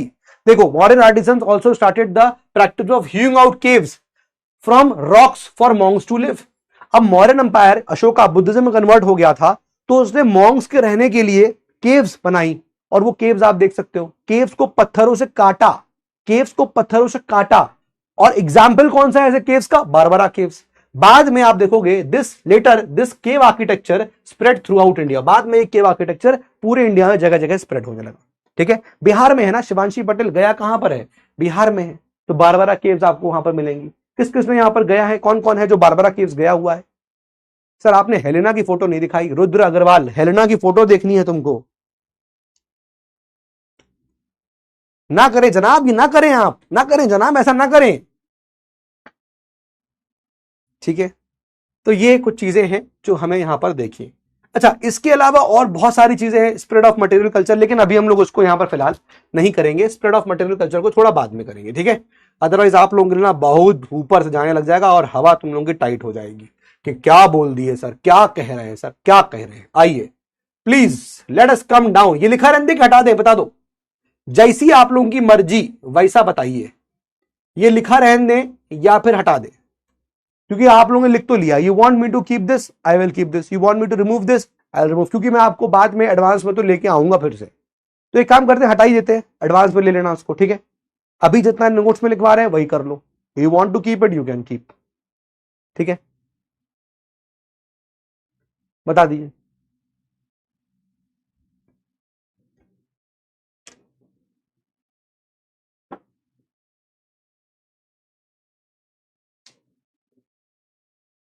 एक तो तुरंत जो लड़ाई होने लगती है हमारी क्लास में, तुरंत बंटवारा जो हो जाता है दो तबकों में, हटा दीजिए नहीं हटा दीजिए, आपकी मर्जी। एक तीसरे वाले भी आते हैं आपकी जैसी मर्जी, remove it keep it, remove it keep it, remove it. मेरे एंगल देखो, तुम लोग तो वहां बैठे हो, एक आदमी हो, तुम एक आदमी हो, तुम चैट देखो, तुम मेरे एंगल से देखो मुझे क्या दिख रहा होगा, कभी इमेजिन की हो तुम लोग। Remove it keep, keep keep keep, remove remove remove, keep remove, keep remove, keep remove, keep remove, remove keep, remove keep. चलो, हाँ रखा हुआ है यहाँ पर, जिसको हटाना हो हटा देना, डिलीट मार देना, अभी तो रखा हुआ है। चलिए, कॉज ऑफ, अब हम लोग आते हैं causes of decline of fall of modern empire. Modern empire का फॉल क्यों हुआ, देखो। अब मॉडर्न एम्पायर के फॉल को समझना है भाई, क्यों मॉडर्न एम्पायर गिर गया, ये इंपॉर्टेंट है समझना। क्यों क्यों इंपॉर्टेंट है सर मॉडर्न एम्पायर को गिरना समझना, ये बड़ी बात है ना, मौर्यन एम्पायर गिर रहा है ना, एक बहुत बड़ी बात है साहब, मौर्यन एम्पायर गिर रहा है, तो क्यों गिर रहा है मौर्यन एम्पायर? चलिए आइए जरा समझते हैं मौर्यन एम्पायर के गिरावट के कारण क्या है, मौर्यन एम्पायर क्यों गिरता है। चलिए first, decline of causes for decline of Mauryas. अब मौर्यास डिक्लाइन क्यों हुए भाई? देखो पहला चीज, पहला पॉइंट इंपॉर्टेंट है। First is Brahmanical reaction. Brahmanical reaction क्या मतलब है ब्राह्मणिकल रिएक्शन का भाई? सीधी बात यह है कि अशोका जो था वो बुद्धिज्म को प्रोपेगेट कर रहा था, चंद्रगुप्त मौर्य ने जैनिज्म को प्रोपेगेट कर लिया था, और ये लोग रिलीजन ऐसे थे जो क्या बात कर रहे थे कि जानवरों को नहीं मारो, ये मत करो, वैसा मत करो। और अशोका ने बहुत सारी ऐसे रिचुअल्स को खत्म करवा दिया था जो ब्राह्मणिज्म करते थे, जो ब्राह्मण कर रहे थे। इससे क्या हुआ, ब्राह्मण की जो इनकम है वो काफी डाउनफॉल हो गया, and that is why Brahmins were against this particular type of practice जो चल रही थी, and this became the reason for the downfall of Mauryas. क्योंकि ऐसे राजाओं को, जो आप देखोगे जो last of the Mauryan ruler था उसका नाम था बृहदत्त मौर्य। एक बात बता देता हूं आप लोगों को, लिखाना क्या है सुन लीजिए इस बात को, कि लास्ट ऑफ द जो रूलर्स था, last ruler of Mauryan empire was Brihadratha Maurya. Last ruler जो था वो बृहदत्त मौर्य था, और बृहदत्त मौर्य का एक कमांडर था जिसका नाम था पुष्यमित्र सुंग। और पुष्यमित्र सुंग ने जो है बृहदत्त मौर्य को मार के सुंगा डायनेस्टी का एस्टैब्लिशमेंट किया था। और कोई किसी पब्लिक ने उफ भी नहीं किया था। क्यों? क्योंकि बृहदत्त मौर्य एक बहुत ही इनकॉम्पिटेंट रूलर था और लोग उसके रूल से परेशान थे, एंड हेंस पुष्यमित्र सुंग ने जब उसको मारा तो किसी ने कुछ भी नहीं कहा और पुष्यमित्र सुंग को अपना रूलर यहां पर मान लिया, और इस प्रकार से सुंगा डायनेस्टी का एस्टैब्लिशमेंट हुआ। और पुष्यमित्र सुंग खुद भी एक ब्राह्मणिकल रिलीजन को फॉलो करने वाला आदमी था, खुद भी एक यहां पर ब्राह्मणिकल रिलीजन को मानता था। उसके बाद सुंगा डायनेस्टी के बाद वहां पर कानवा डायनेस्टी आई, और कानवा डायनेस्टी भी जो है वो भी ब्राह्मणिकल रिलीजन को मानती थी। तो एक तरह से ब्राह्मणिकल रिलीजन का रिवाइवल होने की बात हो रही थी। तो ब्राह्मणिकल रिएक्शन क्या हुआ, क्यों हुआ? क्योंकि जो ब्राह्मण्स थे, उनकी जो इनकम थी वो क्या हो रही थी, गिर रही थी। क्यों गिर रही थी? क्योंकि बहुत सारे ऐसे रिचुअल्स थे वो खत्म हो गए थे, है ना। अशोका ने क्या कर दिए रिचुअल्स, अशोका ने क्या कर दिए थे, अशोका ने खत्म करवा दिए थे। तो इसकी वजह से क्या हुआ, ब्राह्मण्स की जो इनकम बनती थी वो रिचुअल्स करा के वो खत्म हो रही थी। दैट इज वाई अब ब्राह्मण्स ने आवाज उठा दी, अब ब्राह्मण ने आवाज उठा दी। जैसे कि आप देखोगे कि ब्राह्मणिकल डोमिनेशन के खिलाफ बुद्धिज्म जैनिज्म ने आवाज उठाई थी, वैसे ही अब यहां पर आप देखिए कि इसके खिलाफ यहां पर इन लोगों ने आवाज उठा दी। Point is clear? ठीक है, पॉइंट इज क्लियर। पहला रीजन क्लियर हो गया। दूसरा, second reason, financial crisis. Financial crisis भाई सीधी बात है, इतने बड़ा ब्यूरोक्रेसीज है, इतना बड़ा क्या था, ब्यूरोक्रेटिक सिस्टम था, ब्यूरोक्रेटिक सिस्टम ह्यूज था। और इतने बड़े ब्यूरोक्रेटिक सिस्टम को देने के लिए क्या चाहिए था, मनी, है ना। इतने बड़े ब्यूरोक्रेटिक सिस्टम को देने के लिए क्या चाहिए, पैसा। ठीक है, तो ये जो पेमेंट होता था किसका, लाइक फॉर एग्जांपल सैलरीज का, खर्चे, है ना, expenditures, this also were the reason, ये भी रीजन बन गया फाइनेंशियल क्राइसिस का, क्योंकि बहुत ज्यादा पैसा जो मौर्यास का था वो लोगों की सैलरी वगैरह देने में चला जाता था। ठीक है, ठीक है ना बेटा। करंट अफेयर्स की क्लास टेलीग्राम पे नहीं होती है, करंट अफेयर्स की क्लास यूट्यूब पे होती है, उसका पीडीएफ वगैरह टेलीग्राम पे मिल जाता है। ठीक है, क्लियर है यहां तक बात? ठीक है भाई,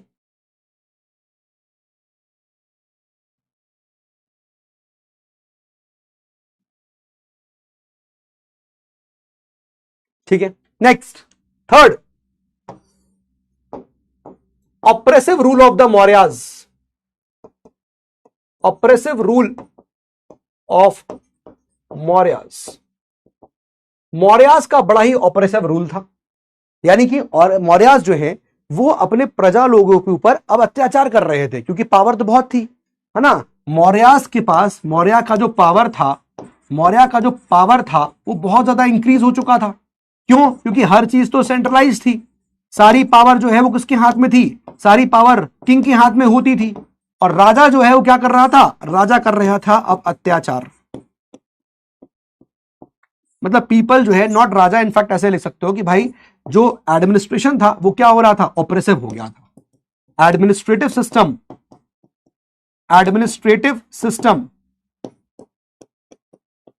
इन लेटर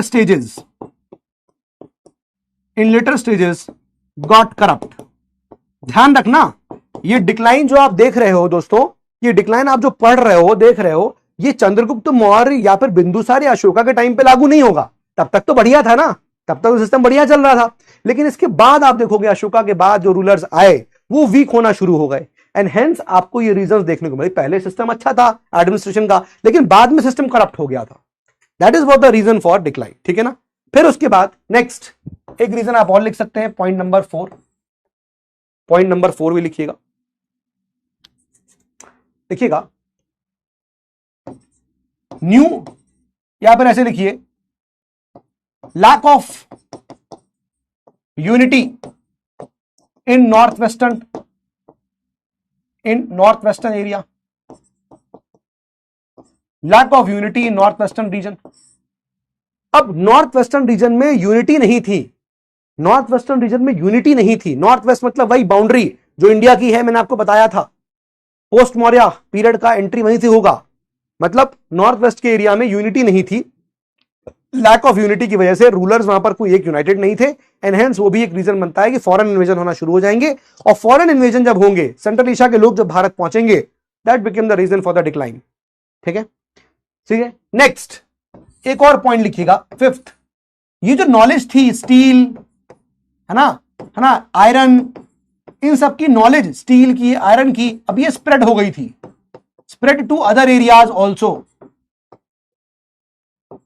तो अभी तक मौर्यास के पास मोनोपोली थी स्टील और आयरन बनाने की, अभी तक मौर्यास के पास मोनोपोली थी स्टील या आयरन को बनाने की, लेकिन अब ये नॉलेज धीरे धीरे बहुत जगह फैल चुकी थी, तो बहुत सारे लोग जो है वो स्टील और आयरन को बना रहे थे।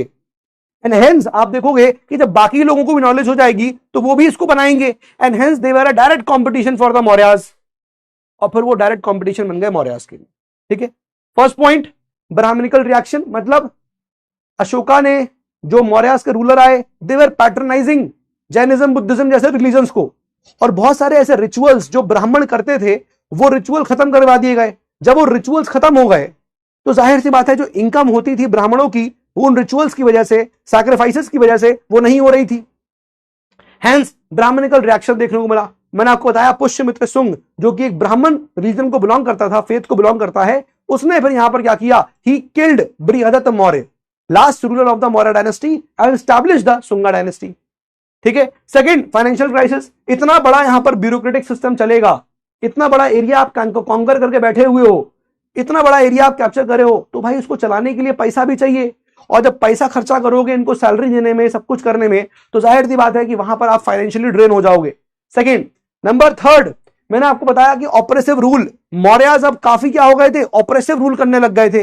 एडमिनिस्ट्रेशन अब वो नहीं रह गया था जो पहले के टाइम पे हुआ करता था, हेंस उनका रूल, उनके रूलर्स इतने ऑपरेसिव हो गए थे कि लोगों ने बगावत करना शुरू कर दी। Fourth, lack of unity in the north western area, and fifth, जो ये नॉलेज है स्टील की, आयरन की, जो सिर्फ पहले मौर्यास के पास थी, अब वो और लोगों तक फैलना शुरू हो गई थी। ठीक है, पहले नॉलेज मान लो मेरे पास है खाली स्टील आयरन बनाने की, अब ये नॉलेज तुम्हारे पास भी आ गई, तुम्हारे पास भी आ गई है, श्रियंस के पास भी आ गई है, सिमांशु के पास भी है, आदित्य के पास भी है, यशस्वी के पास भी है, तो हर आदमी स्टील आयरन बनाएगा, और तुम लोग भी स्टील आयरन बनाओगे, हम भी स्टील आयरन बनाएंगे, हमने भी भाला निकाला, तुमने भी हथौड़ी निकाली, तो दिक्कत हो गई ना, कॉम्पिटिशन बढ़ गया हम लोगों का। क्लियर? आ जाएगी बेटा तान्या, आ जाएगी, ये बात हाँ सबको समझ में आ गई। Is this point clear to everyone? Is this point clear to everyone?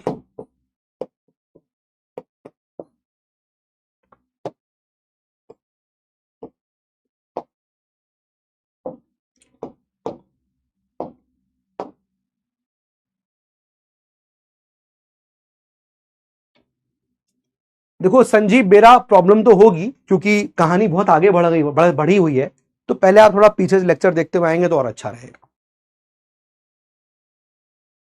ठीक है, चलिए अब देखिए क्या हुआ, please understand this point.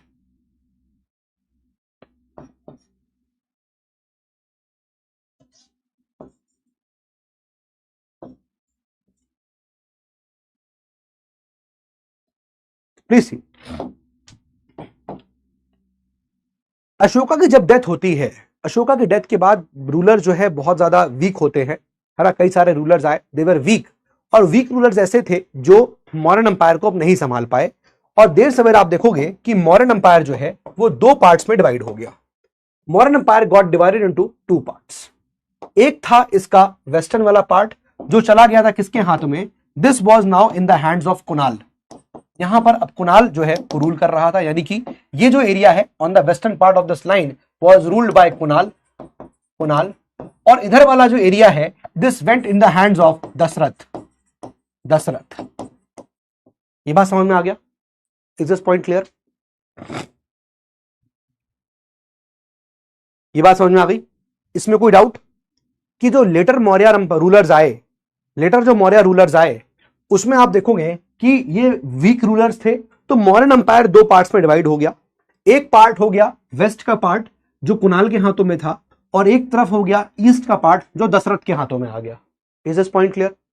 Yes और नो करते जाओ जल्दी से, डोंट नाउ, बहुत बढ़िया मत सेटअप हो रही है इसलिए बोल रहा हूं। ये बात समझ में आ गई? अरे यस नो कर दो, ठीक है। तो ये कुणाल के हाथ में, ये दशरथ के हाथ में। इसके बाद आप देखो बहुत सारे रूलर्स आए, लेकिन finally last of the important ruler was Brihadatta Maurya. Brihadatta Maurya was last of the last ruler था बृहदत्त मौर्य, ठीक है। यह आखिरी रूलर था बृहदत्त मौर्य, ठीक है। अब हुआ क्या कि इस जगह पे आप ईस्टर्न साइड पे देखोगे तो मैंने आपको ऑलरेडी बताया कि भाई क्या हुआ, पुष्यमित्र सुंग था, पुष्यमित्र सुंग। इसने क्या किया, किल्ड किसको, बृहदत्त मौर्य, बृहदत्ता मौर्य को मार दिया एंड सुंगा डायनेस्टी का स्टैब्लिशमेंट किया। सुंगा डायनेस्टी जो है वो स्टैब्लिश हो गई, ठीक है। सुंगा डायनेस्टी कहां पर आई, जहां पर आप देखोगे ये वाला एरिया है, यहां पर यू विल फाइंड कि सुंगा डायनेस्टी स्टैब्लिश होती है। In this area Sunga dynasty establish हुई। थोड़ा सा अपन इसको चाहेंगे तो और भी हम इसको ऐसे कर सकते हैं थोड़ा समझने के लिए, ठीक है, ऐसा कर सकते हैं, ठीक है। तो ये जो आप देखोगे कहां पर आई, ये कहां पर रूल कर रहे थे, ये कुछ इतने बड़े एरिया में यहां पर अभी सुंगास रूल कर रहे हैं, ठीक है। ये बात समझ में आ गया? क्लियर है? ठीक है ना। तो ये आपका क्या हो गया, this area was given to Shungas, ये सुंगा के हाथ में आ गया, ठीक है ना। यहां तक कोई दिक्कत, इसमें कोई दिक्कत किसी को, ठीक है, इसमें कोई दिक्कत। अब सुंगास इतना कुछ इंपॉर्टेंट है नहीं। इसके बाद इमीडिएटली जब सुंगास खत्म होंगे तो दिस जगह वॉज टेकन बाय कानवाज। जगह किसने ली, कानवाज ने ले ली। किसने जगह ली, कानवाज ने ले ली। क्लियर है ये बात? ठीक है ना, ठीक है ना। तो यहां पर आप देख सकते हैं कि हियर द ईस्टर्न पार्ट, यहां पर क्या हुआ, वीक रूलर्स रहे जिसकी वजह से this modern empire totally finished, ठीक है। और यहां सुंगाज आए, बाद में कानवाज आ गए। और जो वेस्टर्न पार्ट था, यहां वेस्टर्न पार्ट में यू विल फाइंड कि फॉरेन इन्वेजन होना शुरू होते हैं। यू विल फाइंड कि यहां से अब फॉरेन इन्वेजन होना शुरू होंगे, ठीक है। यू विल फाइंड कि फॉरेन इन्वेजन स्टार्ट हो जाएंगे, ठीक है। और इस तरह से western part of the modern empire Kunal के हाथों से निकल जाएगा और दूसरे जो लोग सेंट्रल एशिया से आ रहे थे वो यहां पर अब कब्जा करेंगे। इसलिए इसका नाम भी सेंट्रल एशियन कॉन्टैक्ट्स है, इसलिए इसका नाम भी सेंट्रल एशियन कॉन्टैक्ट्स है, ठीक है।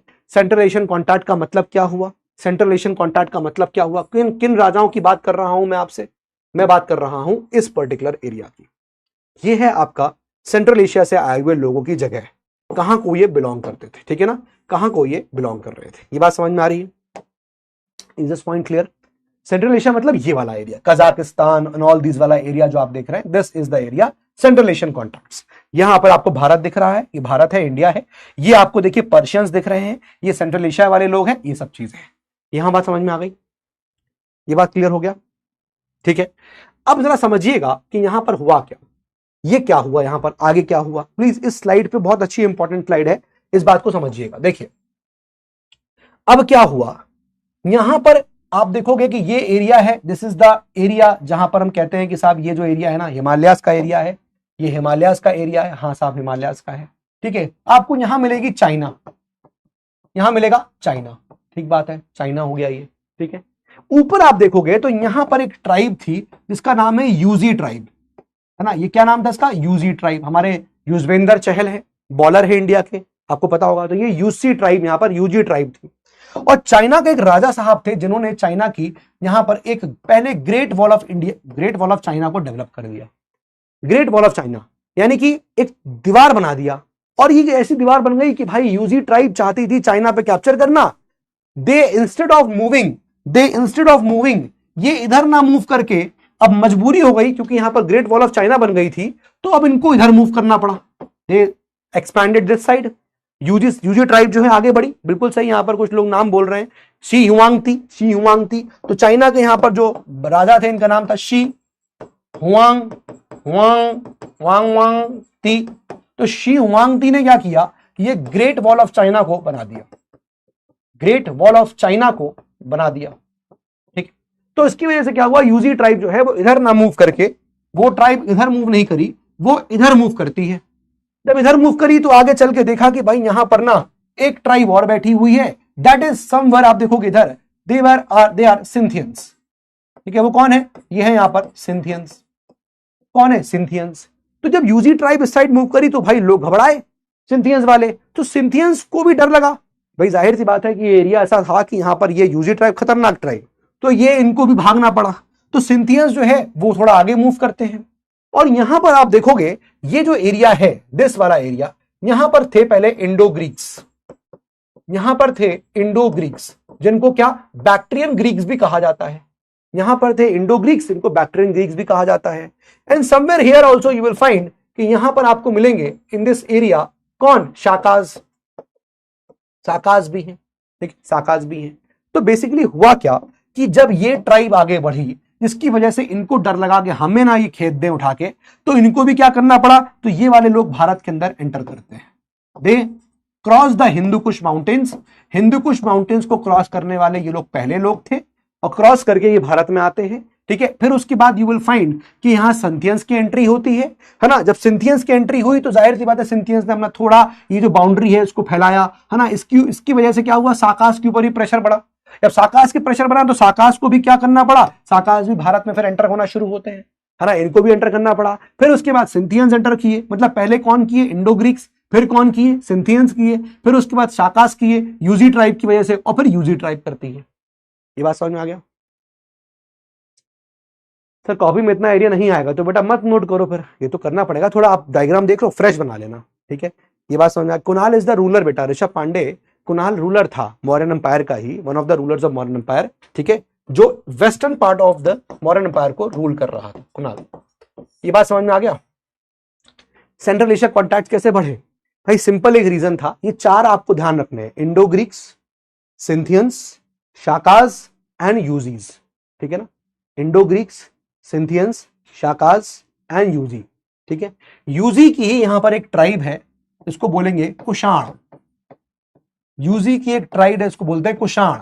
तो इन ट्राइब्स में कुषाण जो है वो भारत के अंदर इन्वेड करेगा, भारत के अंदर एंटर करेगा। ठीक है, ठीक है,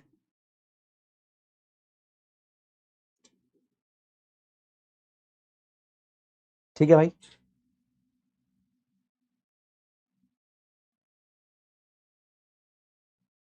ठीक है, अच्छा एक चीज और, यहां पर ये एक स्टूडेंट ने सही उसको वो किया है बेटा, ये ना दे आर पार्थियंस।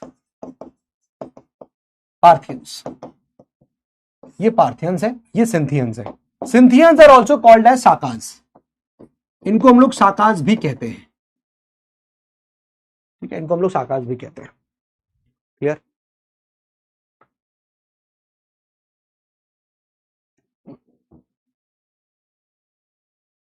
क्लियर है? ये समझ में नहीं आया? किस किस को समझ नहीं आया? सर समझ नहीं आ रहा, किस किस को नहीं आया समझ में? देखो सिंपल सी बात है, अच्छा भला हिंदुस्तान था। ठीक है, किस किस को समझ में नहीं आया भाई?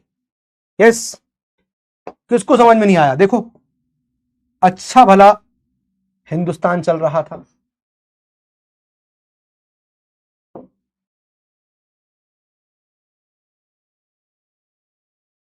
ठीक है, ये इंडिया था। मॉडर्न एम्पायर देखा आपने? मॉडर्न एम्पायर देखा आपने कितने बड़े एरिया में फैला हुआ था? ठीक है, फिर सुन लो, बता रहा हूं। मौर्यन एम्पायर देखा आपने कहां से कहां तक फैला हुआ था, पूरा यहां से यहां तक पूरा मौर्यन एम्पायर फैला हुआ था। हमने देखा था कि सर मौर्यन एम्पायर बहुत बड़े एरिया में फैला हुआ था। कितना एरिया में सर, ये देखिए, ये देखिए, ये था मौर्यन एम्पायर का फैलाव। ठीक है, अब हुआ क्या, इसमें हुआ क्या कि भाई बाद में जो रूलर्स आए मौर्यास के वो वीक थे। एनहांस आप देखोगे, मैंने बताया कि मौर्यास का यहां पर 2 पार्ट्स हो गए। Mauryan empire got divided into 2 parts. ठीक है, हाँ भाई नोट करना है, Mauryan empire got divided into 2 parts. ये वाला जो पार्ट है किसके हाथ में गया, कुणाल के हाथ में गया। कुणाल एक रूलर थे मौर्यन एम्पायर के ही। ठीक है, और ये वाला जो पार्ट है वो आप देखोगे तो it went into the hands of Dasharatha.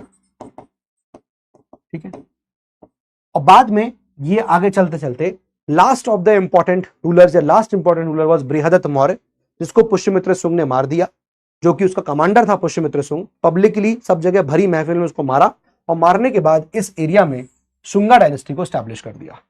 ठीक है, ये यहां पर क्या हो गई, शुंगा डायनेस्टी स्टैब्लिश हो गई, शुंगा डायनेस्टी स्टैब्लिश हो गई। ठीक है, ये क्लियर हो गया। इस एरिया में आप देखोगे आगे चल के सातवाहन स्टैब्लिश करते हैं अपने आप को, सातवाहना अपने आप को स्टैब्लिश करेंगे। मतलब जब मौर्यास डिक्लाइन कर रहे हैं तो ये सब चीजें हो रही हैं, जब मौर्यास डिक्लाइन कर रहे हैं तो ये सब चीजें हो रही हैं। सुंगास आए, सुंगास के बाद यहीं पर आप देखोगे, सुंगास के बाद आप यहीं देखोगे कि इसके बाद यहीं पर कौन आएगा, कानवाज आएंगे, कानवाज आएंगे, और ये एरिया जो आप देख रहे हो यहां पर सातवाहन आएंगे। ठीक है, यहां पर कौन आएगा, सातवाहन आएगा। ठीक है, और ये वाला एरिया किसके हाथ में चला गया, कुणाल के हाथ में गया। अब मैंने क्या बताया, कुणाल की तरफ से क्या होंगे, फॉरेन इन्वेजन होंगे। हाँ, इन्वेजन क्या, सेंट्रल एशिया के लोग आना शुरू होंगे। ठीक है, सेंट्रल एशिया के लोग जो है भारत में घुसना स्टार्ट करेंगे। और घुसने का रीजन क्या था, सेंट्रल एशिया में लोग क्यों आए, मैंने आपको बताया कि यहां पर आप देखोगे you will find China somewhere here, you will, this is Tibet, Mongolia, China. यहां पर बन गई थी क्या, ग्रेट वॉल ऑफ चाइना। तो जो यूजी ट्राइब थी, यूजी ट्राइब, वो भारत में ये ग्रेट वॉल ऑफ चाइना के अंदर घुसना चाहती थी, लेकिन चाइना के अंदर नहीं एंटर कर पाई। तो फिर ये इस साइड मूव करना शुरू करते हैं। यहां पर आपको ऊपर मिलेंगे सिंथियंस, दैट इज साकाज। तो जब ये लोग मूव किए इस साइड तो इनको डर लगा कि भाई हमें ऊपर चढ़ाई ना कर दें, इसलिए ये लोग इधर भागे। यहां पर रहते थे इंडो ग्रीक्स, यहां पर थे इंडो ग्रीक्स। ठीक है, यहां इंडो ग्रीक्स थे। यहां पर आप देखोगे इधर somewhere around you will find कि यहां शाकाज थे, सॉरी यहां पर आप देखोगे पार्थियंस थे, पार्थियंस थे। ठीक है, तो बेसिकली क्या हुआ कि इस यूजी ट्राइब की वजह से ये सारे लोगों का धीरे धीरे भारत के अंदर एंट्री हुई, धीरे धीरे भारत के अंदर एंट्री। क्लियर है, इज दिस पॉइंट क्लियर? ठीक है ना, ये बात समझ में आ गई। तो मैं आपको क्या बता रहा था, what I was telling you is this, क्या बता रहा था मैं आपको, ये मैंने आप कहा कि भाई क्या हुआ कि भाई ये मौर्यन एम्पायर क्या हुआ, 2 पार्ट्स में डिवाइड हो गया। ठीक बात है सर। और मैंने बताया कि सर ये जो पार्ट है ना, ये वाला वेस्ट वाला, ये कुणाल के हाथों में गया। ठीक बात है। ये वाला जो आप देखोगे दशरथ, ठीक बात है, इनफ, ठीक बात है, समझ में आ गया, सब समझ में आ गया। यहां तक किसी को कोई दिक्कत, यहां तक किसी को कोई दिक्कत? ठीक है ना, यहां कोई दिक्कत किसी को, यहां तक कोई दिक्कत, doubt? Why Ashoka didn't capture Kerala and Tamil Nadu? बहुत बड़ा एरिया ऑलरेडी हो चुका था ना, नाउ यू नीड टू, उनको बॉर्डर स्टेट्स कहता था अशोका उनको बॉर्डर स्टेट्स कहता था। ऐसे आप ये क्यों पूछ रहे हो कि इन्होंने ये कैप्चर क्यों नहीं किया, फिर और आगे कैप्चर क्यों नहीं किया? अरे ठीक है, ये तो हर जगह है, why did not Chandragupta Maurya capture it, Kalinga को कैप्चर क्यों नहीं किया? अरे ठीक है, मे बी राजा स्ट्रांग रहा होगा, मे बी उनसे कुछ एग्रीमेंट बन गया हो, है ना, यहां तक कोई दिक्कत नहीं है ना, ये बात समझ में आ गया ना। अब समझिएगा, यहां का एरिया क्लियर कर दिया कि दशरथ, और फिर उनके बाद जो रूलर्स आए, वो रूलर्स क्या थे, वो रूलर्स आपके वीक थे। और फिर मैंने बताया कि last ruler was Brihadratha Maurya, Brihadratha Maurya. और बृहदत्ता मौर्य जो लास्ट रूलर थे, जो eastern part of the Mauryan empire में रूल कर रहे थे, उनको मार दिया किसने, पुष्यमित्र शुंग ने। उनको मार दिया किसने, पुष्यमित्र शुंग ने मार दिया। यस और नो, क्लियर है? और पुष्यमित्र शुंग ने मारकर क्या किया, शुंगा डायनेस्टी का स्टैब्लिशमेंट कर दिया, शुंगा डायनेस्टी का स्टैब्लिशमेंट कर दिया। ये बात क्लियर हो गई? This is for the eastern part, ये बात क्लियर, इसमें कोई दिक्कत, इसमें कोई दिक्कत किसी को बता दीजिए अभी। ईस्टर्न पार्ट के लिए क्या बताया, दशरथ के हाथ में ईस्टर्न पार्ट गया।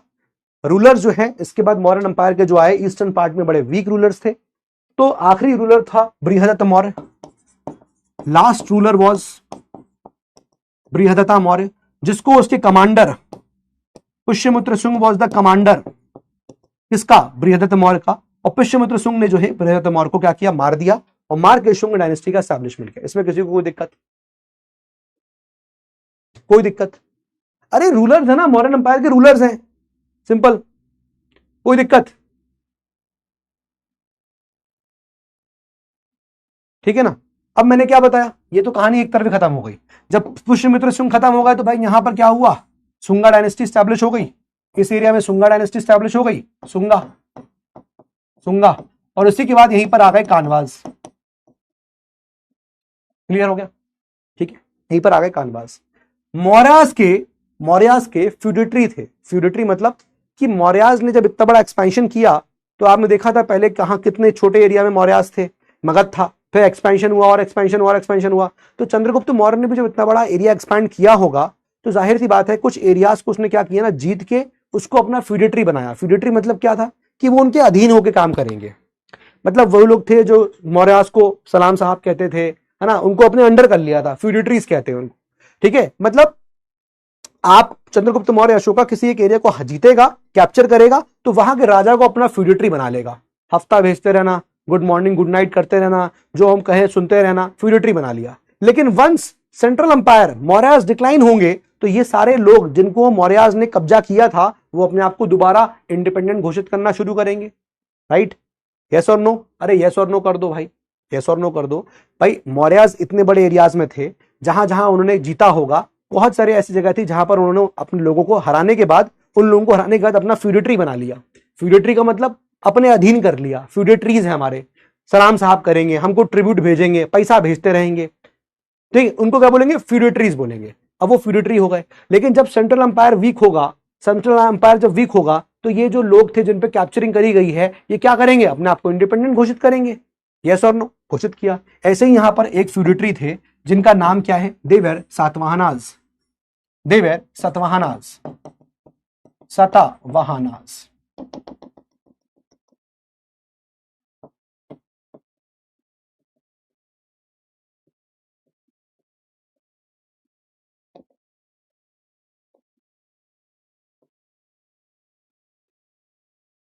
क्लियर? तो यहां पर सतवाहनाज थे, यहां सुंगा कानवास। क्लियर हो गया? ये आपके कौन हो गए? नेटिव रूलर्स हो गए। ये आपके कौन हो गए? नेटिव रूलर्स हो गए, यानी कि भारत के अंदर ही थे। अब मैंने बताया कि यहां पर आपको मिलेगा, ये क्या थी? एक ट्राइब थी, यूजी ट्राइब। यूजी ट्राइब, ठीक है।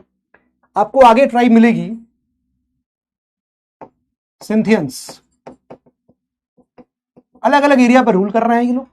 फिर आपको यहां मिलेंगे इंडो ग्रीक्स। आपको यहां कहीं मिलेंगे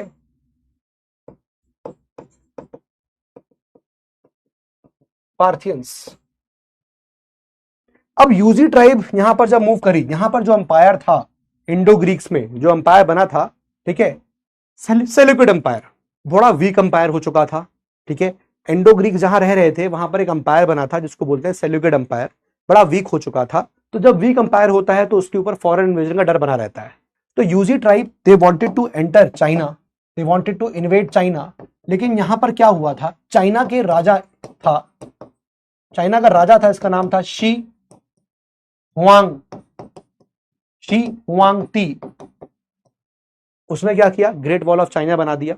ठीक है, ग्रेट वॉल ऑफ चाइना बना दिया तो ये लोग आगे यहां मूव नहीं कर पाए, ये इधर मूव किए। ठीक है, ये आगे मूव किए, इनको घबराहट हुई, ये भारत में एंटर किए, ये भारत में एंटर किए। ठीक है, जब ये आगे बढ़े तो इनको भी डर लगा, तो ये भी फिर आगे क्या हुआ? ये भी आगे मूव किए। तो इस तरह से धीरे धीरे भारत के अंदर इस तरह से फॉरेन इन्वेजन यहां पर होना शुरू हुआ, फॉरेन इन्वेजन शुरू हुआ। साउथ की कहानी में जो आप लोग पूछ रहे थे अभी कि मौर्यास ने वहां तक क्यों नहीं, अब देखोगे आप कि साउथ में यहां पर एक किंगडम देखने को मिल रहा है, दैट इज द चेराज। एक चेराज का किंगडम था, केरला में आ गया। यहां पर आपको एक किंगडम मिलेगा दैट इज पांड्याज, जो यहां पर रूल कर रहे थे, देवर द पांड्याज। और फिर आपको एक किंगडम और मिलेगा that is the Cholas. Cholas. कुछ इस प्रकार से आपको यहां पर अब कुछ कुछ डायनेस्टीज पनपते हुए दिख रही है। तो आप देखो भारत कितने सारे पार्ट्स में डिवाइड हो गया अभी कुछ ही मिनटों के अंदर। अरे भाई, एक बहुत बड़ा एरिया था जो यहां से लेकर यहां तक मौर्यास के हाथ में था। कितना बड़ा एरिया यूनाइटेड था, इतना बड़ा एरिया यूनाइटेड था। लेकिन जैसे ही मौर्यास के सेंट्रल एम्पायर वीक होते हैं, जैसे ही वीक हुए, तो आप देखिए एक तो कंट्री के अंदर 3 लोग आ गए, सुंगा, कानवा, सातवाहन। फॉरेन इन्वेजन, यहां पर फॉरेन सेंट्रल एशिया के इन्वेजन हुए। पहले इंडो ग्रीक्स आए, फिर उसके बाद सिंथियंस आए, फिर पार्थियंस आए, फिर कुशान्स आए, फिर कुषाण आए। यूजी की एक ट्राइब यहां पर है कुषाण, फिर ये लोग आए। तो स्लोली एंड ग्रेजुअली ये लोग घुसे, तो ये इंडिया के इस वाले पोर्शन पर कहीं ना कहीं आप देखोगे इस वाले एरिया में दे वेर कैप्चरिंग इंडिया। ठीक है, ये यहां पर कैप्चर किए थे। इंडो ग्रीक्स तो आपको थोड़ा बहुत आगे तक भी आ जाएंगे, अयोध्या, पाटलिपुत्र को भी कैप्चर करने की कोशिश करेंगे, लेकिन उनको सुंगास, कानवास भगा देंगे। ठीक है, आप देखोगे एक टाइम ऐसा भी आएगा जब पार्थियंस और सिंथियंस एक साथ भी रूल कर रहे होंगे, है ना। इसलिए आप इनके रूल को कभी कभी देखोगे कि सिंथियंस यहां पर, इंडो ग्रीक्स आगे आ गए, जब इंडो ग्रीक्स हारेंगे तो सिंथियंस आएंगे, सिंथियंस आगे आएंगे तो इंडो ग्रीक्स हार जाएंगे। सिंथियंस क्या है, इनको यहां पर साकास भी कहा जा रहा है और इनको यहां पर पहलवास भी कहा जा रहा है, पहलवा भी कहा जा रहा है। ये दोनों कभी ऐसा भी हुआ है कि एक साथ भारत में रूल कर रहे थे, इसलिए इनको रूल को हम लोग क्या बोलते हैं, इनके रूल को साका पहलवा रूल भी कहा जाता है। ठीक है, इनको रूल को साका पहलवा रूल भी कहा जाता है। एक साथ रूल कर रहे होंगे, कुछ एरियाज में साकाज यहां पर अपने आप को स्टैब्लिश कर लेंगे, ठीक है, सॉरी पहलवाज यहां पर स्टैब्लिश कर लेंगे, साकाज यहां पर कहीं आ जाएंगे, तो ये एक साथ रूल कर रहे होंगे, तो इनके रूल को साका पहलवा रूल भी कहा जाता है। ठीक है, इस तरह से हमारा ये पोस्ट मौर्य का पीरियड और साउथ इंडिया में कहानी कुछ ये प्रकार की चल रही होगी। तो जब हम लोग यहां पर आज इसको आगे नहीं बढ़ाएंगे, ठीक है, तो ये मैंने आपको समराइज कर दिया है। तो मॉडर्न रूल यहां समराइज हो गया और किस प्रकार से बृहदत्त मौर्य ने इसको मार के शुंगा डायनेस्टी को स्टैब्लिश भी कर दिया है। ठीक है, और शुंगा डायनेस्टी को जब स्टैब्लिश किया, ठीक है, तो अभी आप इसके लिए,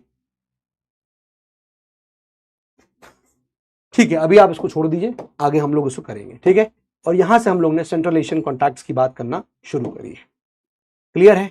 तो एक बात जो हमें यहां खत्म करनी है आज के लिए, कि जो पोस्ट मौर्य का पीरियड है, post Mauryan period, final slide है ये, आपको क्रक्स कर रहा हूं पूरा। ये जो पोस्ट मौर्यन पीरियड आया है इसके बाद, यानी कि मौर्यास डिक्लाइन हो गए, इसके बाद पोस्ट मौर्य का पीरियड आया, इसको हम लोग 3 पार्ट्स में यहां पर पढ़ेंगे। This will be divided into 3 parts, this will be divided into 3 parts. ठीक है, क्या क्या पार्ट्स होंगे? पहला होगा आपका नेटिव रूलर्स, यानी कि जो कंट्री के अंदर रूल कर रहे थे वो लोग होंगे नेटिव रूलर्स। एक होंगे आपके कौन? फॉरेन रूलर्स, फॉरेन रूलर्स होंगे एक आपके जो बाहर से इंडिया में आए थे, और एक आपका होगा डीप साउथ में क्या चल रहा था। तो भारत के अंदर ये पीरियड जो आया है लगभग 200 बीसी के आसपास से शुरू हुआ है ना, समवेयर अराउंड 200 बीसी के आसपास से ही शुरू हुआ ये पीरियड है। तो अब देख रहे हैं कि यहां पर क्या चल रहा है। तो हमने देखा कि साहब नेटिव रूलर्स में यहां पर थे सुंगास भारत के अंदर, फिर उसके बाद आते हैं कानवास, ये दोनों बहुत इंपॉर्टेंट नहीं है, और फिर आते हैं सतवाहनास। इसके ऊपर हम एक लेक्चर यहां पर लेंगे, सातवाहनास यहां पर आएंगे। ठीक है, फॉरेन रूलर्स में हमने देखा पहले जो इंडिया आए थे वो थे इंडो ग्रीक्स, जो पहले इंडिया पहुंचे उनको बोलते हैं इंडो ग्रीक्स। उसके बाद जो आए they are called as Scythians, है ना, उनको हम बोलते हैं क्या? They are called as Scythians. ठीक है, फिर उसके बाद जो आए उनको बोलते हैं पार्थियंस, और फिर उसके बाद जो आए उनको कहा जाता है इंडो ग्रीक, सिंथियंस, पार्थियंस और कुषाण। ठीक है, और डीप साउथ में क्या चल रहा है? डीप साउथ में चल रहा है चेराज,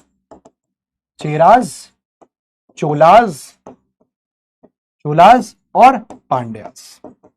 भारत का अब ये सिनारियो है पोस्ट मौर्य के अंदर। क्लियर है? दिस इज द थिंग जो हमें पढ़ना है। So we will try to complete this tomorrow, कि पूरी तरह खत्म हो जाए हमारा। 1 lecture we will give to Satavahanas, 1 lecture we will give to deep south. ठीक है, क्लियर है यहां तक बात? हाँ, पल्लवास अलग है, पहलवास अलग है। पार्थियंस को ही पहलवास कहा जा रहा है, they are also referred to as Pahlavas. ठीक है, also referred as Sakas. Pallavas अलग है, वो बाद में आएंगे। ठीक है, वो आएंगे जब हम लोग पोस्ट गुप्ता पीरियड पढ़ेंगे। ठीक है, वरिद्री नाम क्या है, मैं पढ़ नहीं पाया। ठीक है, वो बाद में आएंगे। क्लियर है? जो 28 में एग्जाम देंगे उनको नोट्स नहीं बनाना है। करंट अफेयर्स बेटा आप लोग इसलिए देख सकते हो, देखना चाहिए ताकि आप लोगों का डायमेंशन बढ़े, दिमाग का सोचने का दायरा बढ़े, है ना। जब चीजें अभी से जानोगे ना करंट की चीजों को, तो स्टैटिक पढ़ना आसान हो जाता है। आपके पर्सपेक्टिव डेवलप होना शुरू होंगे, आप समझना शुरू करोगे दुनिया में चल क्या रहा है, बड़ा कॉन्फिडेंस आएगा आपको। ठीक है, क्लियर है भाई, क्लियर है भाई। तो ये हमारा पोस्ट मौर्य का टाइम पीरियड रहेगा कल का, और इसी के साथ हमारा आज का ये सेशन भी दोस्तों यहाँ पर खत्म होता है, और अब हम लोग कल पोस्ट मौर्य पीरियड को यहाँ पर स्टार्ट करने वाले। ठीक है, ठीक है। वाकाटाकास को पढ़ना नहीं है, बस मैं रेफरेंस दूंगा सातवाहनास के बाद, लेकिन इतना पढ़ने की जरूरत नहीं है इसको। ठीक है, क्लियर है, ठीक है। कुछ जो इंपॉर्टेंट चीजें हैं उनके नोट्स बना लिया करिए, उससे क्या होगा ना, देखो लिखने तो कुछ जाएगा नहीं, अगर आप देख रहे हो थोड़ा नोट करते रहो। क्या होता है जब लिखते हैं ना तो दिमाग में जाती हैं चीजें, सबकॉन्शियस माइंड में जाती हैं, तो जब एक्चुअली जब तुम शुरू करोगे या फिर पढ़ रहे होगे तो तुम्हें याद आएगा कि हाँ यार कुछ तो पढ़ा था, हाँ ऐसा कुछ तो हुआ था। तो आईएएस बनना is a step by step process, है ना, हर एक step every day will count someday, देखना तुम। इसलिए ये मत सोचो अरे अभी क्या फायदा, ठीक है, अगर अगर टाइम है तो मैं कहूंगा जरूर देखते रहो। देखना मतलब कुछ चीजें यहाँ बोलता हूँ कि नोट कर लो, ऐसे कुछ पॉलिटी चीजें हैं। अब पॉलिटी की बातें मैं आपको देखते हो, मैं करंट अफेयर्स कैसे पढ़ाता हूँ, कोई चीज करंट की आई है तो मैं क्या करता हूँ उसका स्टैटिक बताता हूँ आपको। तो एक्चुअली करंट का चीज 2-3 मिनट का ही होता है, स्टैटिक लंबा होता है, ताकि आपको बेसिक क्लियर हो जाए। That is how you should study the current affairs. ठीक है, चलिए अब शायरी आपको कल की क्लास में सुनाएंगे। ठीक है, आज के लिए अभी इतना ही दोस्तों, कल मुलाकात करते हैं करंट अफेयर्स के सेशन में। That's all for today from my side. पढ़ाई करिए, मेहनत करिए। जय हिंद, जय भारत एवरीवन।